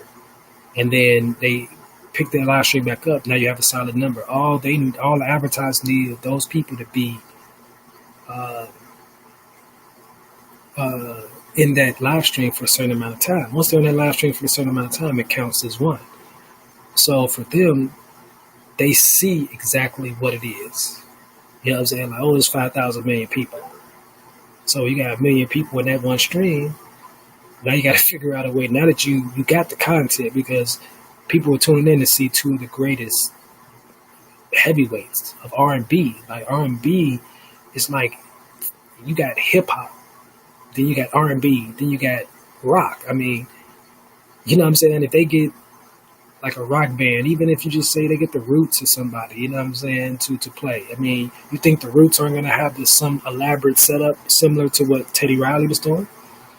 You see what I'm saying? But you would have think that from all those people with the Roots, with Questlove and, you know, and Black Thought and everybody, that they're going to get that shit right if the Roots do it, because they're essentially doing live streaming and they're working with producers with Fallon and all that stuff. Or Kimmel, I can't remember which one they did. But, you know what I'm saying? Like, you would think that they would have everything ready to go. So when the lights is on, they're ready to go. So, in a sense, I don't know what Teddy Riley's team was doing. Or maybe it was Teddy, I don't know. But you would hope that they would get that fixed. But at the same time, it's not a fail by the end of your stretch of my imagination. You know what I'm saying? Because, you know, it's not if, you know, it's something to be gained from that, because if that's the floor, the ceiling is definitely high for what they're doing. Because again, you know, I'm looking for the day when they do something like this at the Hip Hop Museum. That's going to make me want to go. I've already want to go to the Hip Hop Museum, but that's going to make me want to go even more, because if the, you know, and then if it's $20 to get in, I'm paying $20 to get in, because, you know, the energy inside of there is going to be so crazy. But even if they're saying, all right, it's $2 to live stream this live. You see what I'm saying? Because like every movement, there is some type of monetary resource that's behind every movement. Don't think that people would just, it's only so much you can do for free. And I've been an entrepreneur for 37, so as long as I've been working since 22 years or more, I've been making something out of nothing. And if a motherfucker come and give me $10,000 check, man, I can do a lot with 10. And that's 10,000 ain't shit to some people who getting sponsorship checks for 50, hundreds of thousands. You know what I'm saying? $1,000 sponsorship check is better than nothing. Better than you trying to go to work. You know, imagine you being an essential worker at this point in time, even a sort of a CNA, and then you trying to come home and run a catering business. Like, shit, they gonna work the shit out your ass at the hospital before you even get home and try to even think about you about to motherfucking cook for, you know, a group of 30. You know what I'm saying? Like, so you either got to say, all right, well, the priority is taking care of job number one. So I'm going to go there, put in all of that work, make sure they going to pay me when they need to pay me. So, you know, they can't, oh, you were late this day, we're going to dock. No. I've been on time, I've been putting in work, pay me my money because I got some shit I got to do. And you take that money and you put it into the catering business and say, well, I'm going to hire somebody to cook for me and make sure that they go and build a website to make sure that, you know, I can fulfill these orders on time. So at least I'm at work, I'm getting a text every time somebody come in, and all I get text over this person and call my delivery driver, look, you got X amount of time, and while I'm at work, my money working for me. So I'm busting my ass. So it's gonna make me bust my ass out because I'm getting a text every 5 minutes because my website is basically up online and it's tuned into my phone. So it's like whatever I get an order, whatever that check clear, boom, it's coming out. So that's motivated me to keep going. Like, oh damn, I'm working this 12-hour shift, but man, I just made $500, and all I got to do is figure out a way to, you know, if you're catering, you know, figure out a way to cook this pan of chicken pasta. Or if you're making t-shirts, I got to figure out a way to make these 50 t-shirts. Or if you're making masks, I got to figure out a way to make these 100 masks. You know what I'm saying? So that's what we're all doing. I mean, and like I say, there's some trial and error. Sometimes you can't do, you know, what you set out to do, you know, in the beginning. So you have to somebody reel it back in, refine the process. But, you know, so like I say, it's beauty in the struggle, man. So I've seen what Teddy and them went through tonight, and it again, I was going through beta testing the other day. And I was like, okay, I'm gonna wait till the weekend. And I'm gonna do another one, and this is my 9th beta test, and this is the one that I done got 3 hours of non-interrupted broadcast on 4 platforms. And for me, that's a win. That's a huge win. Like, you know what I'm saying?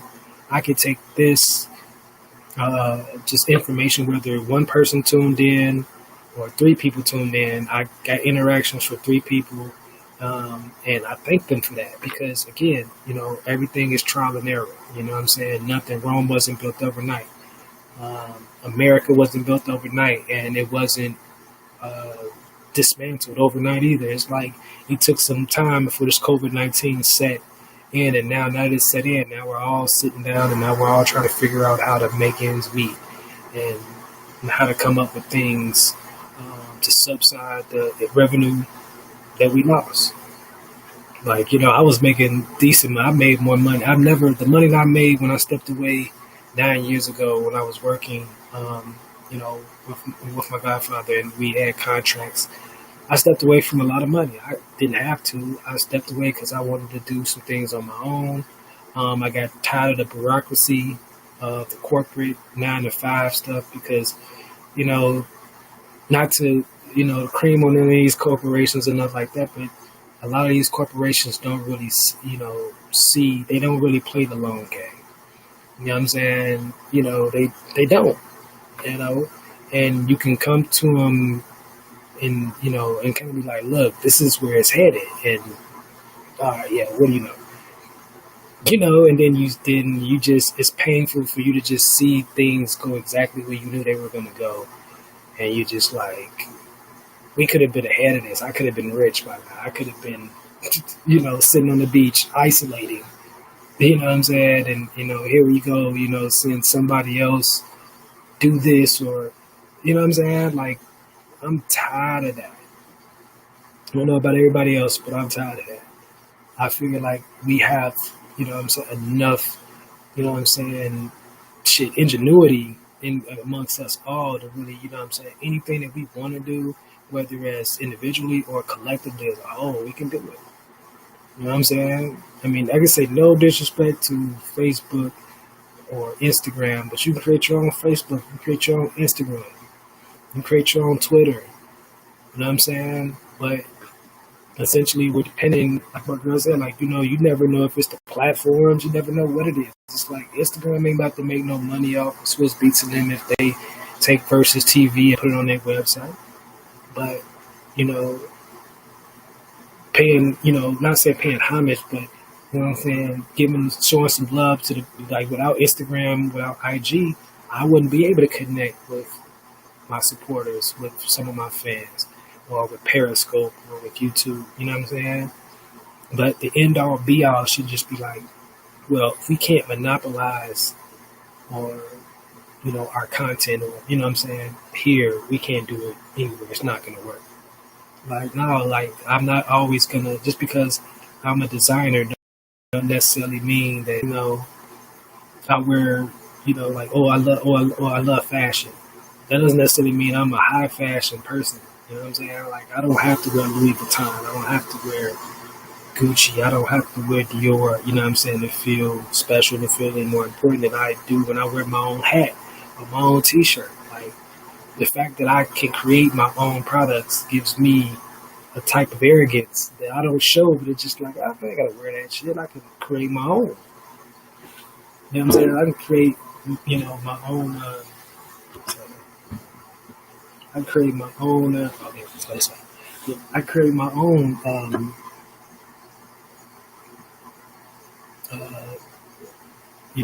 clothing and everything like that. And, that's just my mentality. Like, if I can create my own, then, that gives me the power. Now, I still wear Gucci. I still wear Louis Vuitton. I still wear, Dior. But if I can't, I'm not going to rush out and just go buy it. Or Supreme. I'm not going to rush out and go buy all of that stuff just, you know what I'm saying, and say, oh, I got it first. I've passed that. You know, but me, it's just like created. Those who think like me, like, and when everybody's going left with Supreme, I'm going right with Diego. Then I'm a double back. I'm gonna wear this Supreme that I've been just had in the vault. Like, I ain't let nobody see, or I'm gonna bust out these Salvatores. You know what I'm saying? Like, or I don't know, uh, like tweaking. But like, as a designer, like, I like the fact that I can have options. I don't just, label myself out to say, oh, I'm gonna rock. I don't even rock my own stuff as much as I should, maybe. I'm not, because I should just be rocking Diego. Like, no, if I see some dope designs from another designer, I'm gonna rock their shit. I rock that shit, take a picture of it, put it on my platform. Not everybody is like that. Not everybody's like, okay, because it's about showing love. You know what I'm saying? And again, I'm a creative. I can create. As long as I can create, as long as God gives me the opportunity to create, I know I create. So as long as I have that, I'm cool. But you know what I'm saying? Again, showing love to another creative, to another artist. You know what I'm saying? And it's and again, borrowing, it's not bad. It's not a bad thing. You know what I'm saying? But I'm looking at, again, what Swiss and what Tim is doing, and it's like, man, that's the wave. You know what I'm saying? That's the wave. Streaming, the wave. It's the wave. It's been the wave because everybody streams Netflix. Now Disney and Hulu and all these, there's so many to choose from that it's just like, do you just want to be a consumer? You just want to consume the content, which means eventually you're going to be paying for this. Or do you want to be a producer? I want to produce content. I'm a designer, but essentially I'm a producer. That's the reason why I started buying my own equipment because I can produce my own content. I can produce my own clothing. I don't have to wait on a manufacturer. I don't have to create. I can create whenever I wake up tonight. If I want to wake up and sew on a sewing machine, I can wake up, jump on a sewing machine, and just create. I don't have to wait. I don't have to sit into a supply shop overseas or over in LA.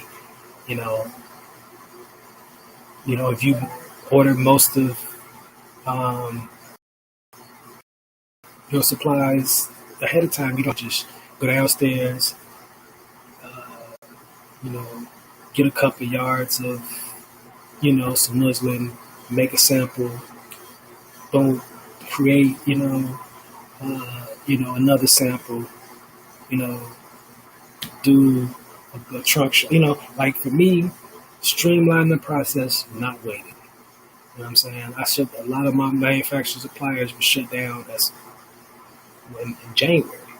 So by them shutting down in January, I was pretty much like left with look, if I got to, if it normally took 2 or 3 weeks, now it's going to take 3 to 4 weeks. A lot of people don't have the patience or the time to wait for their products.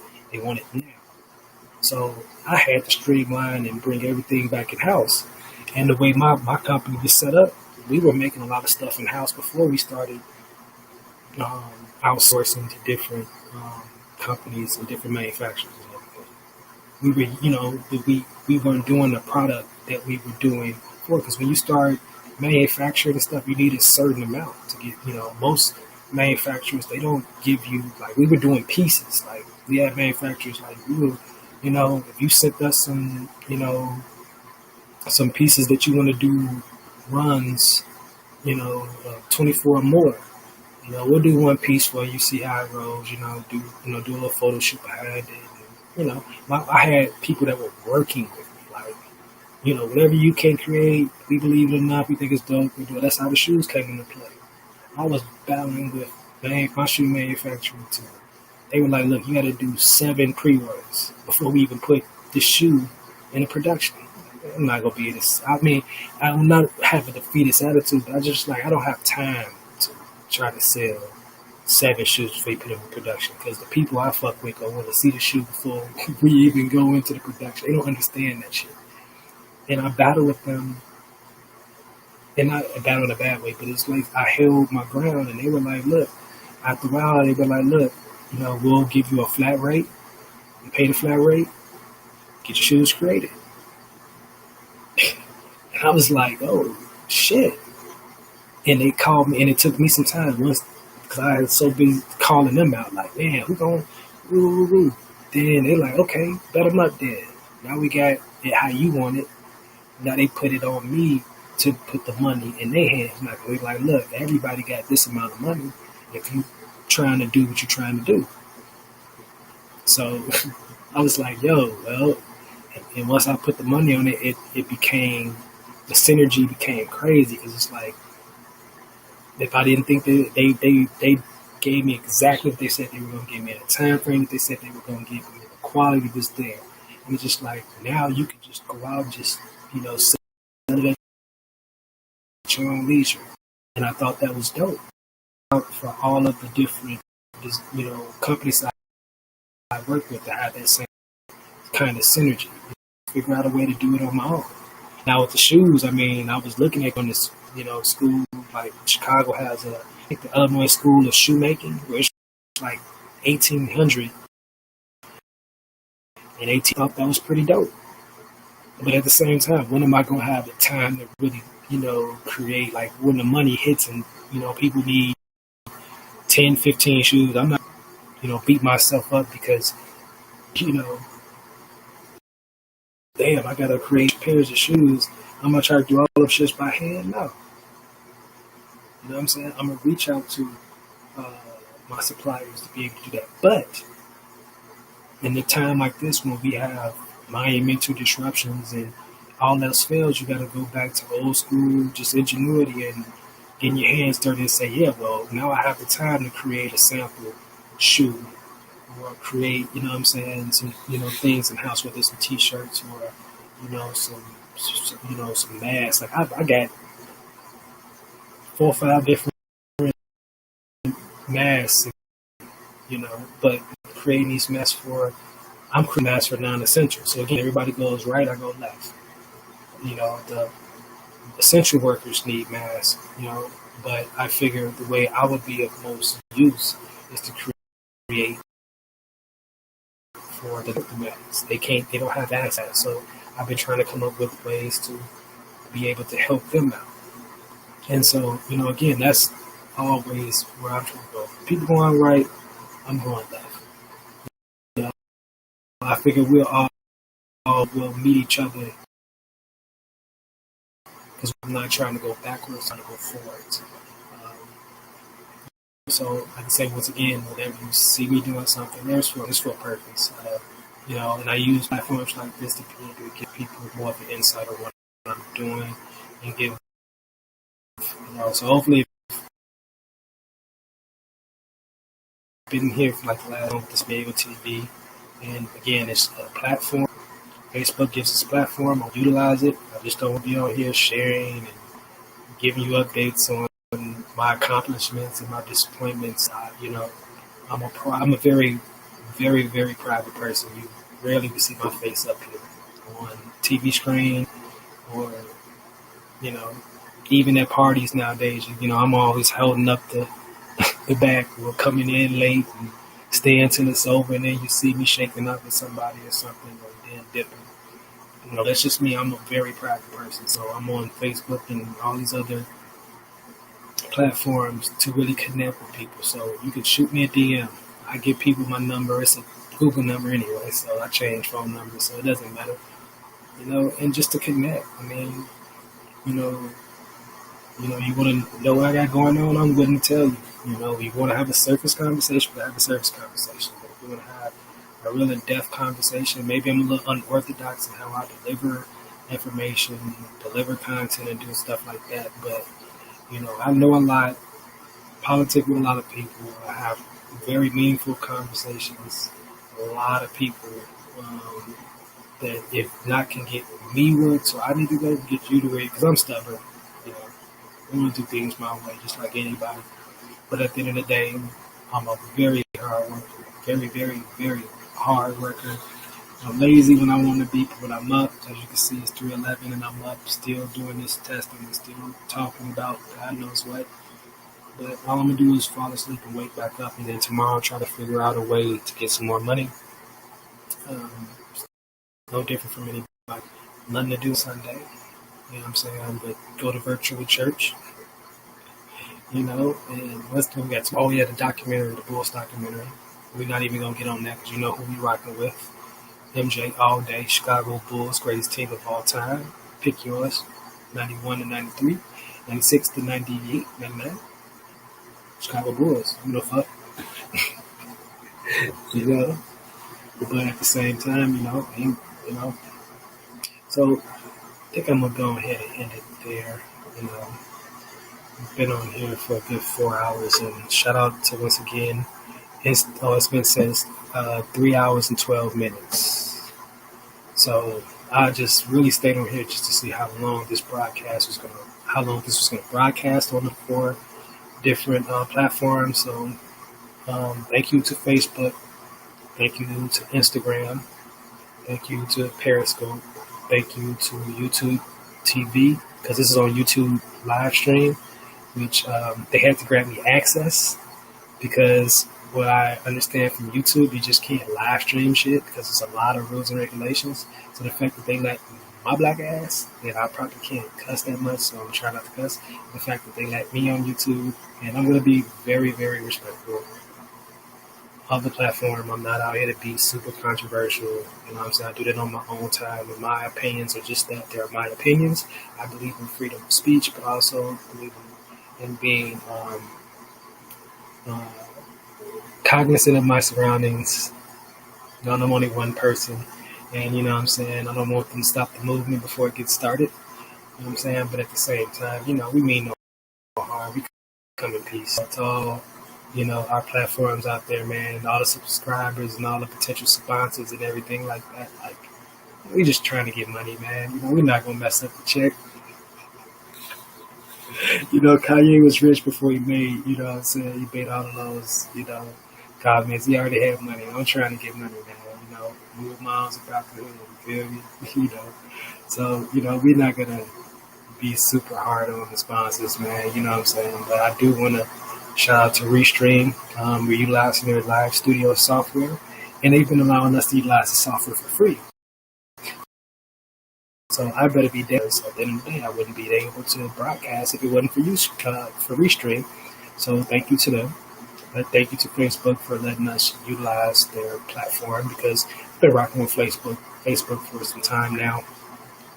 And, we have a love relationship, a little bit of hate in between, But it's cool because, what I'm saying, shout out to the Facebook Chicago people who had a chance to do an event with my former employer. So I met a lot of people, and I didn't even, what I'm saying, because it's funny because Facebook has different offices in different cities. So I can go to Facebook and, and really interact people with it. It's just everyday people, just like you and me, it's my meet one, you know what I'm saying? Oh, you work at Facebook? Oh, shit, what do you do? Oh, is it a nice company to work for? So shout out to Facebook, you know what I'm saying? I'm just me. I just got to do my own thing, baby, you know what I'm saying? Like, I'm doing my Facebook TV, everything like that. But monetize their content, through their own platforms, utilize platforms like Facebook more so than posting up, every time you Facebook launch, you know what I'm saying? And so we log in whether you do one post or not. So I'm just returning the favor, so to speak. I'm utilizing Facebook the same way Facebook IG utilize us, you know what I'm saying? Our likeness and all this particular stuff, man. This is Facebook paying it for IG. And Facebook has a lot of mechanisms on there that helps us. Like I was able to fill out the SBA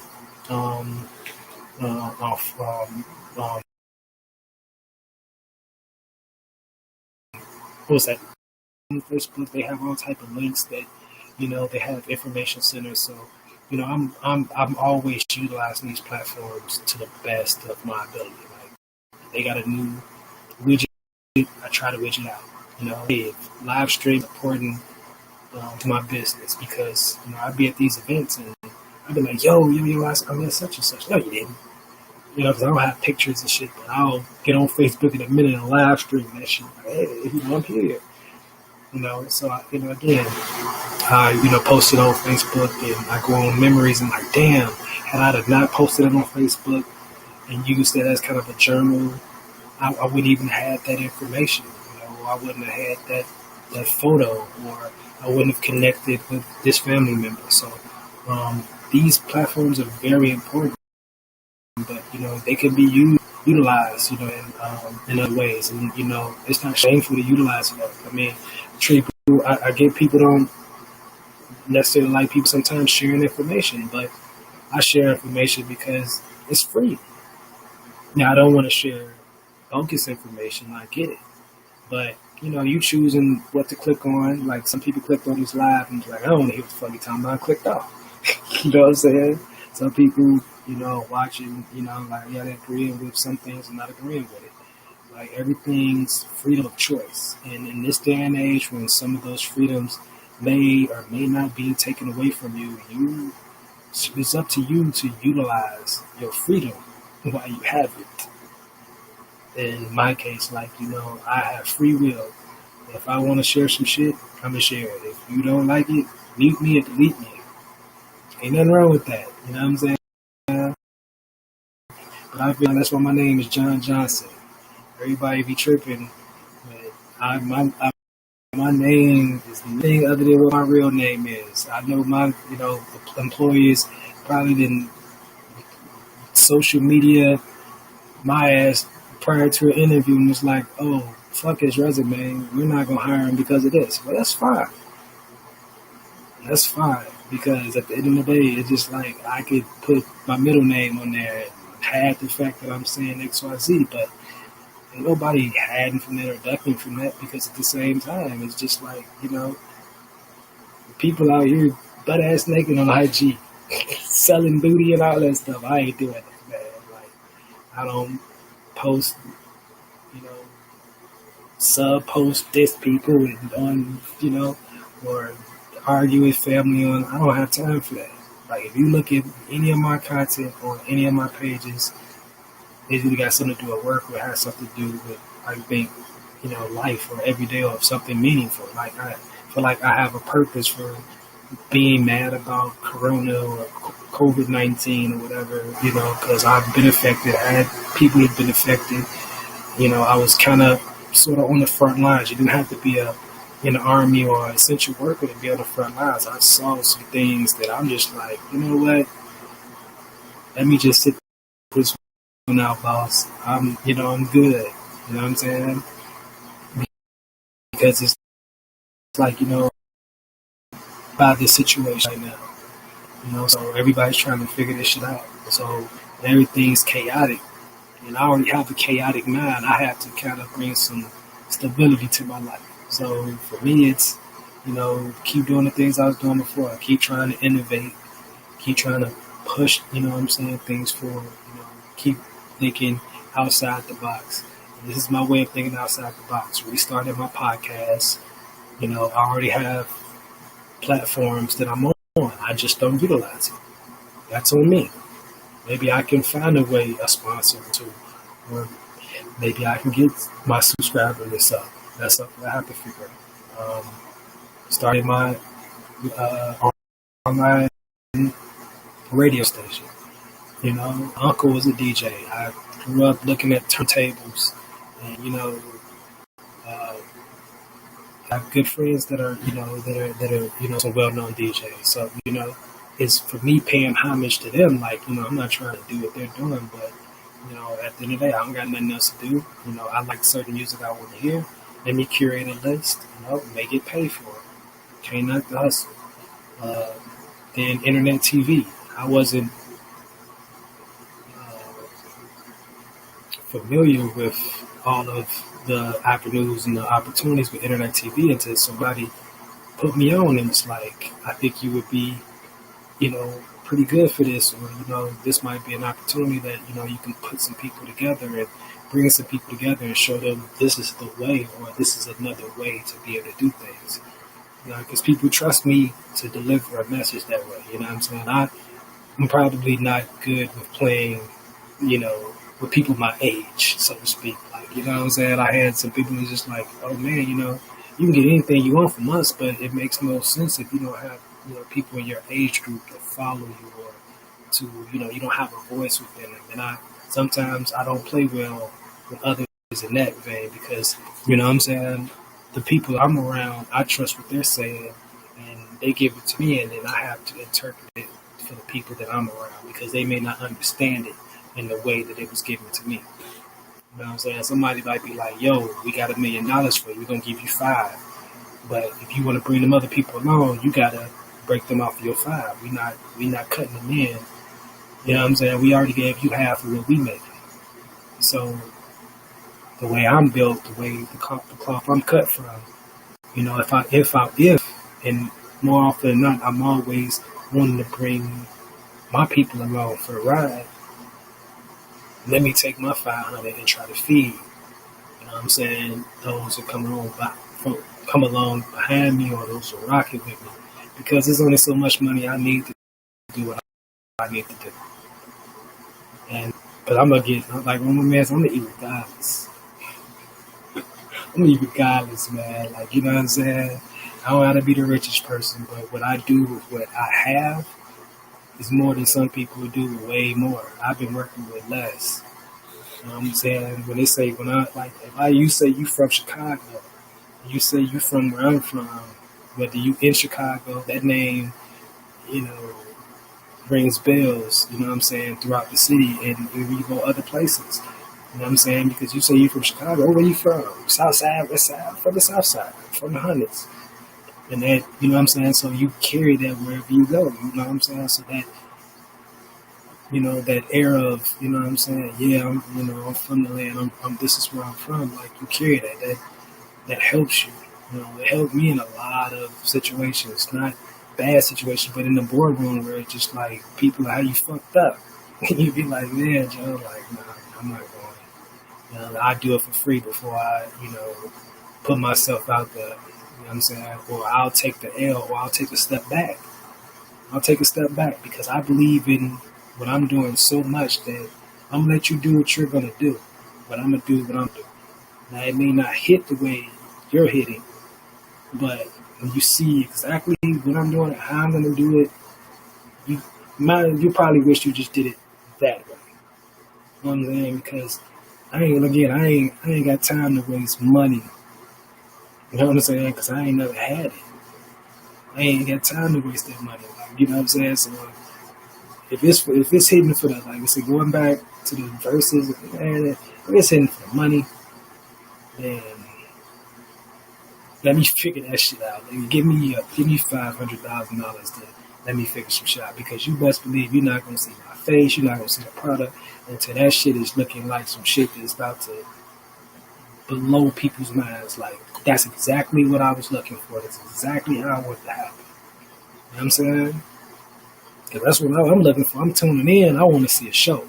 So when I see Teddy with all that shit, I'm expecting to see a show. And I have no doubt that Teddy's going to deliver on that show. But the process that goes on before you see that, that's where people get it fucked up. That's what they just be thinking, like, you know what I'm saying? Like, you need certain people to do that dirty work. You know what I'm saying? You need people to get that grind. And then sometimes just be like, nah, man, this shit ain't gonna work like this, the way you want it to work. Let's do it this way. And my whole thing is, how much it's gonna cost me? It ain't gonna cost you nothing. All right. You know, but when the money's on the line, you can't, nah, man. Like, it's almost showtime, and it's game time, and you ain't got time for that. This ain't game time. I can get on here and drink, smoke. Everybody, oh, you don't see me drinking. You don't see me cussing. You don't see me. I don't know how to act. It's stupid. I do that over all the time. You know what I'm saying? But, you know what I'm saying? When it's for the money, no. I understand how to look certain ways, to be a certain way, But I know that they're doing. I don't know Swiss. I don't know Tim. But it's the best time because, everybody looking at the downfall. There ain't no downfall. How the hell you get Teddy Riley and Babyface to agree to some shit? Because within is negotiating. And you got to be a skilled negotiator to get people like that side of the dotted line to carry through. Teddy Riley felt like he owed Tim and Sweat. That's a good position for them to be in, not necessarily Teddy. Because just fuck the memes and shit. I'm Teddy Riley. You can meme me all day. If I'm Teddy Riley, I don't give a fuck. Meme the shit out of me. You know what I'm saying? But where's his stock? His stock ain't going down. It could still, because if the next time they hit and they get a million motherfuckers and people are introduced to songs they didn't even know Teddy Riley had any association with, Teddy Riley shit gonna go through the roof. Give a fuck. Like, laugh today, cry tomorrow. Like, you know what I'm saying? Like, there's nothing wrong with what, but again, it's left to us, you know what I'm saying, to really, I guess it's just expect, because I'm a spectator. I haven't got no horse in the race. I'm not involved with it. But it's left to us to basically ridicule it, you know what I'm saying? But to the ones that know that, you ridicule to get better. That's why somebody, hit me in the DMs and be like, bro, maybe you should do this and do this. And that's what happens. That's why people's like, man, you ain't did Miego USA TV, and I get back on here and do a Miego USA TV, just a beta testing. And look, I've been on this bitch for 4 hours. And all I wanted to see is just when they was going to cut this damn, interrupt this broadcast, or whenever, and it didn't, but again, this is not for the money. So you have to keep testing and testing and testing before you know what it is. And so even this is a monumental step in the right direction for me.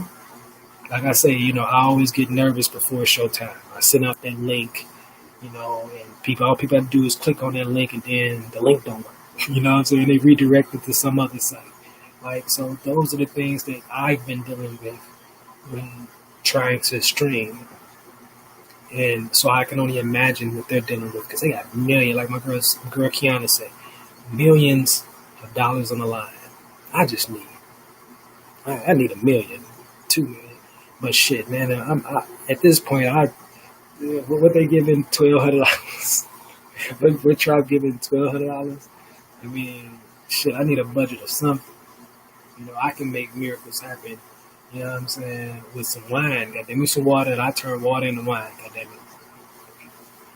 it. Like man, the type of budgets that they playing with, and people like, oh man, that's too much money for niggas not to get that shit right. And I'm gonna be honest, and the type of people I know, Swizz and Timber, they gonna get that shit right. These are like the encores, like Babyface probably should be going up against L.A. Reid or somebody, or Jimmy Jam and them motherfuckers. Like, why are you going up against Teddy Riley? But at the same time, it's just like, there's so many different matchups you can come up with that, they building this up, building up. And I understand what's going on.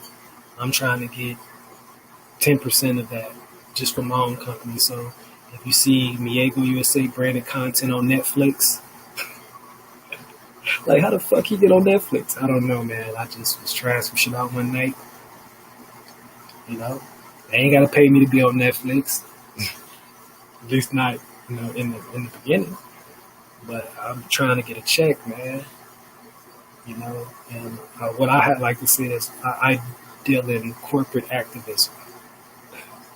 I'm gonna say and I'm gonna do what I want to do and what I want to say, and hopefully these companies see that, hey, we want to work with this dude. It's man, you can't work with anybody that don't want to work with you. They give you say the wrong thing, oh, we got to take the money away. Oh, but I said that whole shit before you even gave me the bread. So it forces those companies to mess with you because of who you are. Like, you think I'm gonna say something or do something? No, I ain't got time for that. I would have been done that. You know what I'm saying? I've been consistently being in the background. If I wanted limelight, I'd have been in the limelight when I was younger. You know what I'm saying? What I want to do is, if there's where I'm cool. If you need to say I need to stick my face out there to show people, hey. But all I want to do is collect the check and take it to my family and do what I need to do.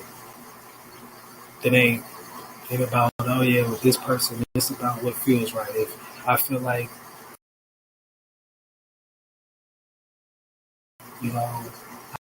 I'm going to do that. You know what I'm saying? I'm not going to think twice about it because, I got ways of being able to make that $1,000 back. So, you know what I'm saying? Whatever I'm doing, there is a purpose associated with it. Just not shallow. I'm just doing this to get paid. If I get a sponsorship, if it's a liquor sponsorship, I drink. I don't drink hard or heavy liquor the way I used to, but I drink. But I'm not going to be encouraging kids to drink. You're not going to see me, but I'm, that, sponsorship money may find its way, to an educational fund.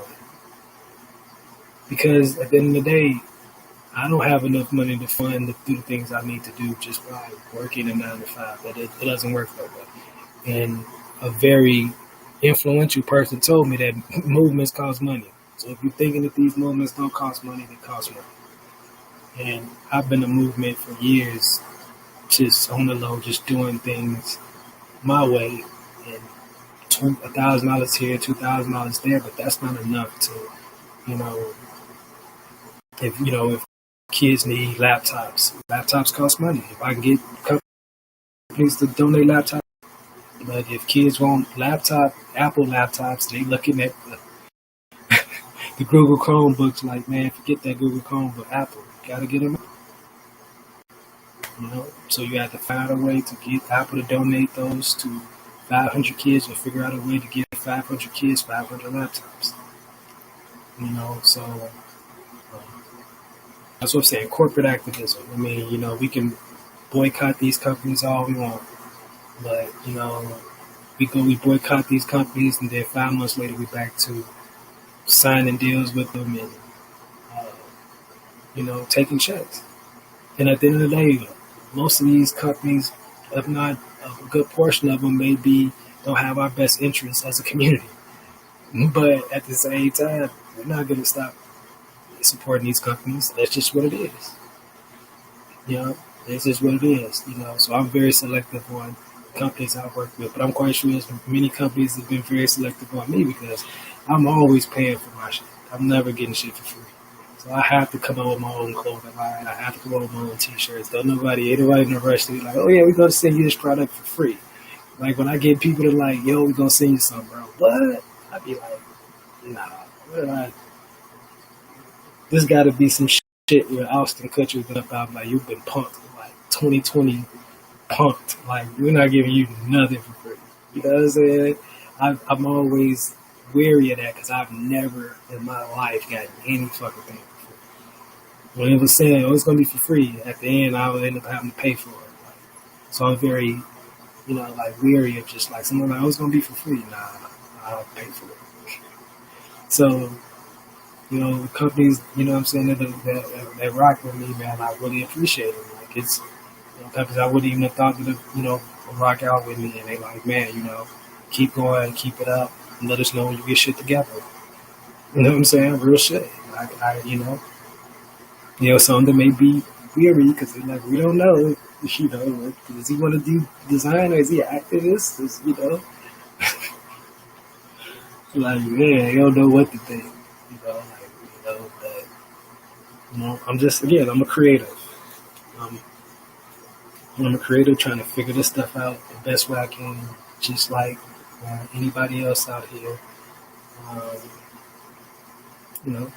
and hopefully, I can have it figured out before it's all said and done, and I can manifest destiny the way, it's supposed to manifest. That's all.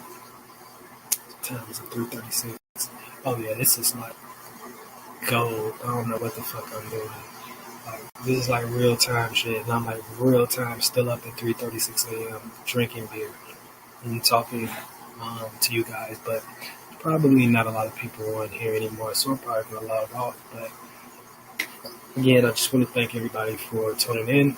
Again, this is a beta stream. Everything I said tonight, don't hold it against me. Like for real, because this is just supposed to be impromptu, so I'll just get up on here. But this, for me, this is monumental because again, we're broad streaming live 4 different platforms across Facebook, Periscope, IG, and YouTube. And also our website, www.miegousa.com and www.miegousa.tv. We are live streaming, so if you had the private live stream key, we have sent that out about 2 weeks ago, so you'll be alerted every time that we have a live stream, whether on Facebook or on any platform, so you can just tune right in. But if you're on Facebook, just click on the live. It may alert you. If not, just hit that notification bell. Man, I be listening to my YouTube people. I hate to like, yeah, they give you like 5 minutes. Yeah, hit that notification bell so you be, yeah. So I'm doing that now. So, hit the notification bell. So you'll be alerted on different platforms, so you'll know when we're going up. And I promise to have, moving forward, a more focused type of content. And we have some surprises, like, if I can get everybody on the same page and charge that to me, that's my goal of getting people on the same page to either do this for themselves because I'm doing it and I'm doing it for Diego. I'm a firm believer that everybody that I come in contact with are bosses. I don't expect everybody to, do things together in unison, and what I'm saying, but I do expect everybody to be respectful of the ideas and things that everybody is doing and seeing how we can get money together, because I'm a firm believer that we are very powerful together. Like, you know what I'm saying? I'm an idea man, but I can go out and execute. Only thing I'm missing is the resources. I have people that have the resources that may not necessarily be idea man, you know what I'm saying, or don't have, the time to really just follow through and just carry through with it. You know what I'm saying? And I'm just like, look, we can all get together. But if not, just shit, by all means, you know what I'm saying, build off of what I'm doing. I mean, because again, I'm just one person. I'm a designer. I'm still trying to, get my label off the ground, you know, but at the same thing, it's all relative. It's entertainment, you know. So I deal with a lot of, with these creatives, helping them with their merch or artists, So, I mean, if I'm getting paid to create merch and go to, you know, uh, concerts and shit and sit and do merch tables for artists, I'm cool with that. I mean, you know what I'm saying? I mean, I'm good with that. I mean, if artists want to, come to my get front row at my Paris, uh, fashion show, you know, hey, I'm all for that. When that time comes and we've been rocking and, hey, if I got the plug, I'm gonna fly you over there. If I got the plug, I'm gonna sit you in the front row. If I got the plug, I'm gonna bring you to the back row and you meet all the supermodels and shit. Like, that's the mind state that I think in this time that we should come out because I know coming out of this COVID-19, I'm gonna need more people. I'm gonna need to network. That's what I wasn't doing over these last couple of years. That um, I, I stopped networking for things. I just started to do a lot of stuff on my own, and I done a lot of things on my own. But I'm definitely almost quite sure that I wouldn't have to suffer through the trials and tribulations had I just asked the people who I knew because I got a lot of friends I can ask and lean on, and not for money or anything like that, but just lean on just to say, hey man, hey, I'm doing this. Why don't you rock with me? You know what I'm saying? This ain't gonna cost you nothing. You know what I'm saying? Uh, I'm a master at that. Like it ain't gonna cost you nothing. Why not? You know what I'm saying? You never know where this content may lead, or where this idea may lead. That's what I'm looking at again. What Swiss and Timberland doing. Like I see where they're going with that. You know what I'm saying? And it would behoove us, to follow the lead of people like that. You know what I'm saying? You don't have to follow me, you know what I'm saying? But you can take what I'm doing and improve on it. But also, you know what I'm saying, show love and, you know, hey, like I say, I was thinking of Diego USA TV before I saw what Swiss and Tim and them were doing. You know what I'm saying? But at the same time, they motivated my ass. That's why I'm up on this live stream tonight. Like, I got to keep working on it. You know what I'm saying? Keep working on it. Keep working on it. My content would be totally different.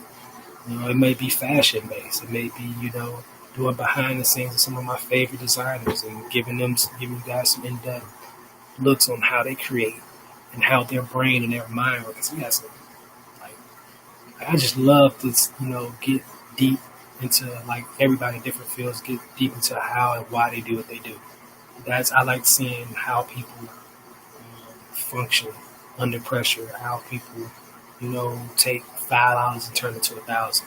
Like I don't want to go to these, all these fast talking dudes. I'll be wondering how these fast talking dudes be having so many followers and shit on Instagram. Hey, I'm gonna bottle this shit up and put it on Instagram and put it on ebook. You can download this shit, and I'm gonna charge you $19. And all the emails and shit look the same, but then I get on here and tell some people be like, "Oh, fuck is he talking about?" I ain't never went to none of those conferences, none of those self-help, never read none of those books, none of those audio books. Like, I ain't got time to be reading that shit. And people be mad at you because you don't read it. It's like, what do I need a self-help book for somebody who literally wrote that book to really probably help themselves out? And then, oh shit, I figured some shit out. Now I'm gonna help you.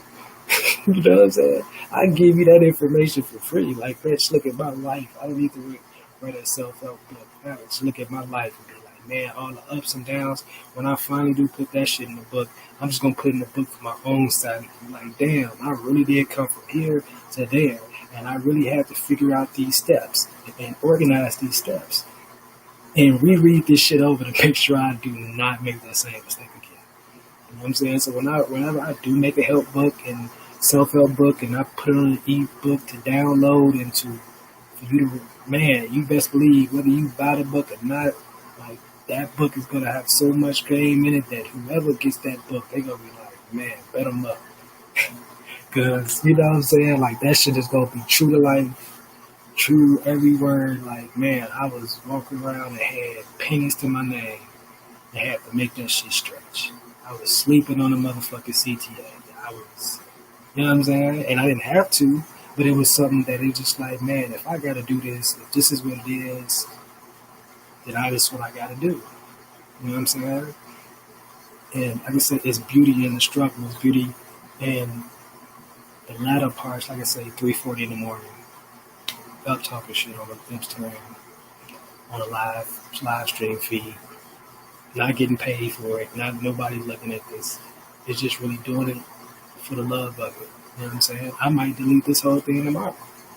But at the same time, it's just like for me, I set out to do one thing. I set out to do a beta testing. Make sure, okay, is this live studio ready to stream live? Am I ready to stream it on my website? All I wanted to see was if the live stream with the feed was going to interrupt. It didn't. And I've been on here for 4 hours. So for me, that's a monumental victory. It's a monumental victory for my team. It's a monumental moment in time. It's April 19th. So that's a moment in time for me and my ships too. So shout out to my ships. USS Cryogenic, Beta Eta, 50102 to 1106 a.m. But that's a whole nother story. But yeah, just up. You know what I'm saying? Just testing out something. Who knows? It might be, the new Tyler Perry, Chicago style or something like that. You know what I'm saying? Like, might get some people some distribution deals or something like that. Who knows? But yeah. So again, I'm thankful to all the people who tuned in tonight. This was impromptu. Hopefully you had something in your cup. Once again, shout out Michelob Ultra, Team Ultra, whether I get free beer or not. Shout out to, once again, shout out to Restream. Shout out to Restream for allowing us to utilize the software. We're utilizing our live studio, and we are broadcasting from our live studios in Chicago, Illinois. Shout out to Facebook, YouTube, and Periscope as well. Shout out to all those people out there in the world. And again, you tuned in to Miego USA TV, and I thank everybody for tuning in, and we're going to get some sleep. And until next time,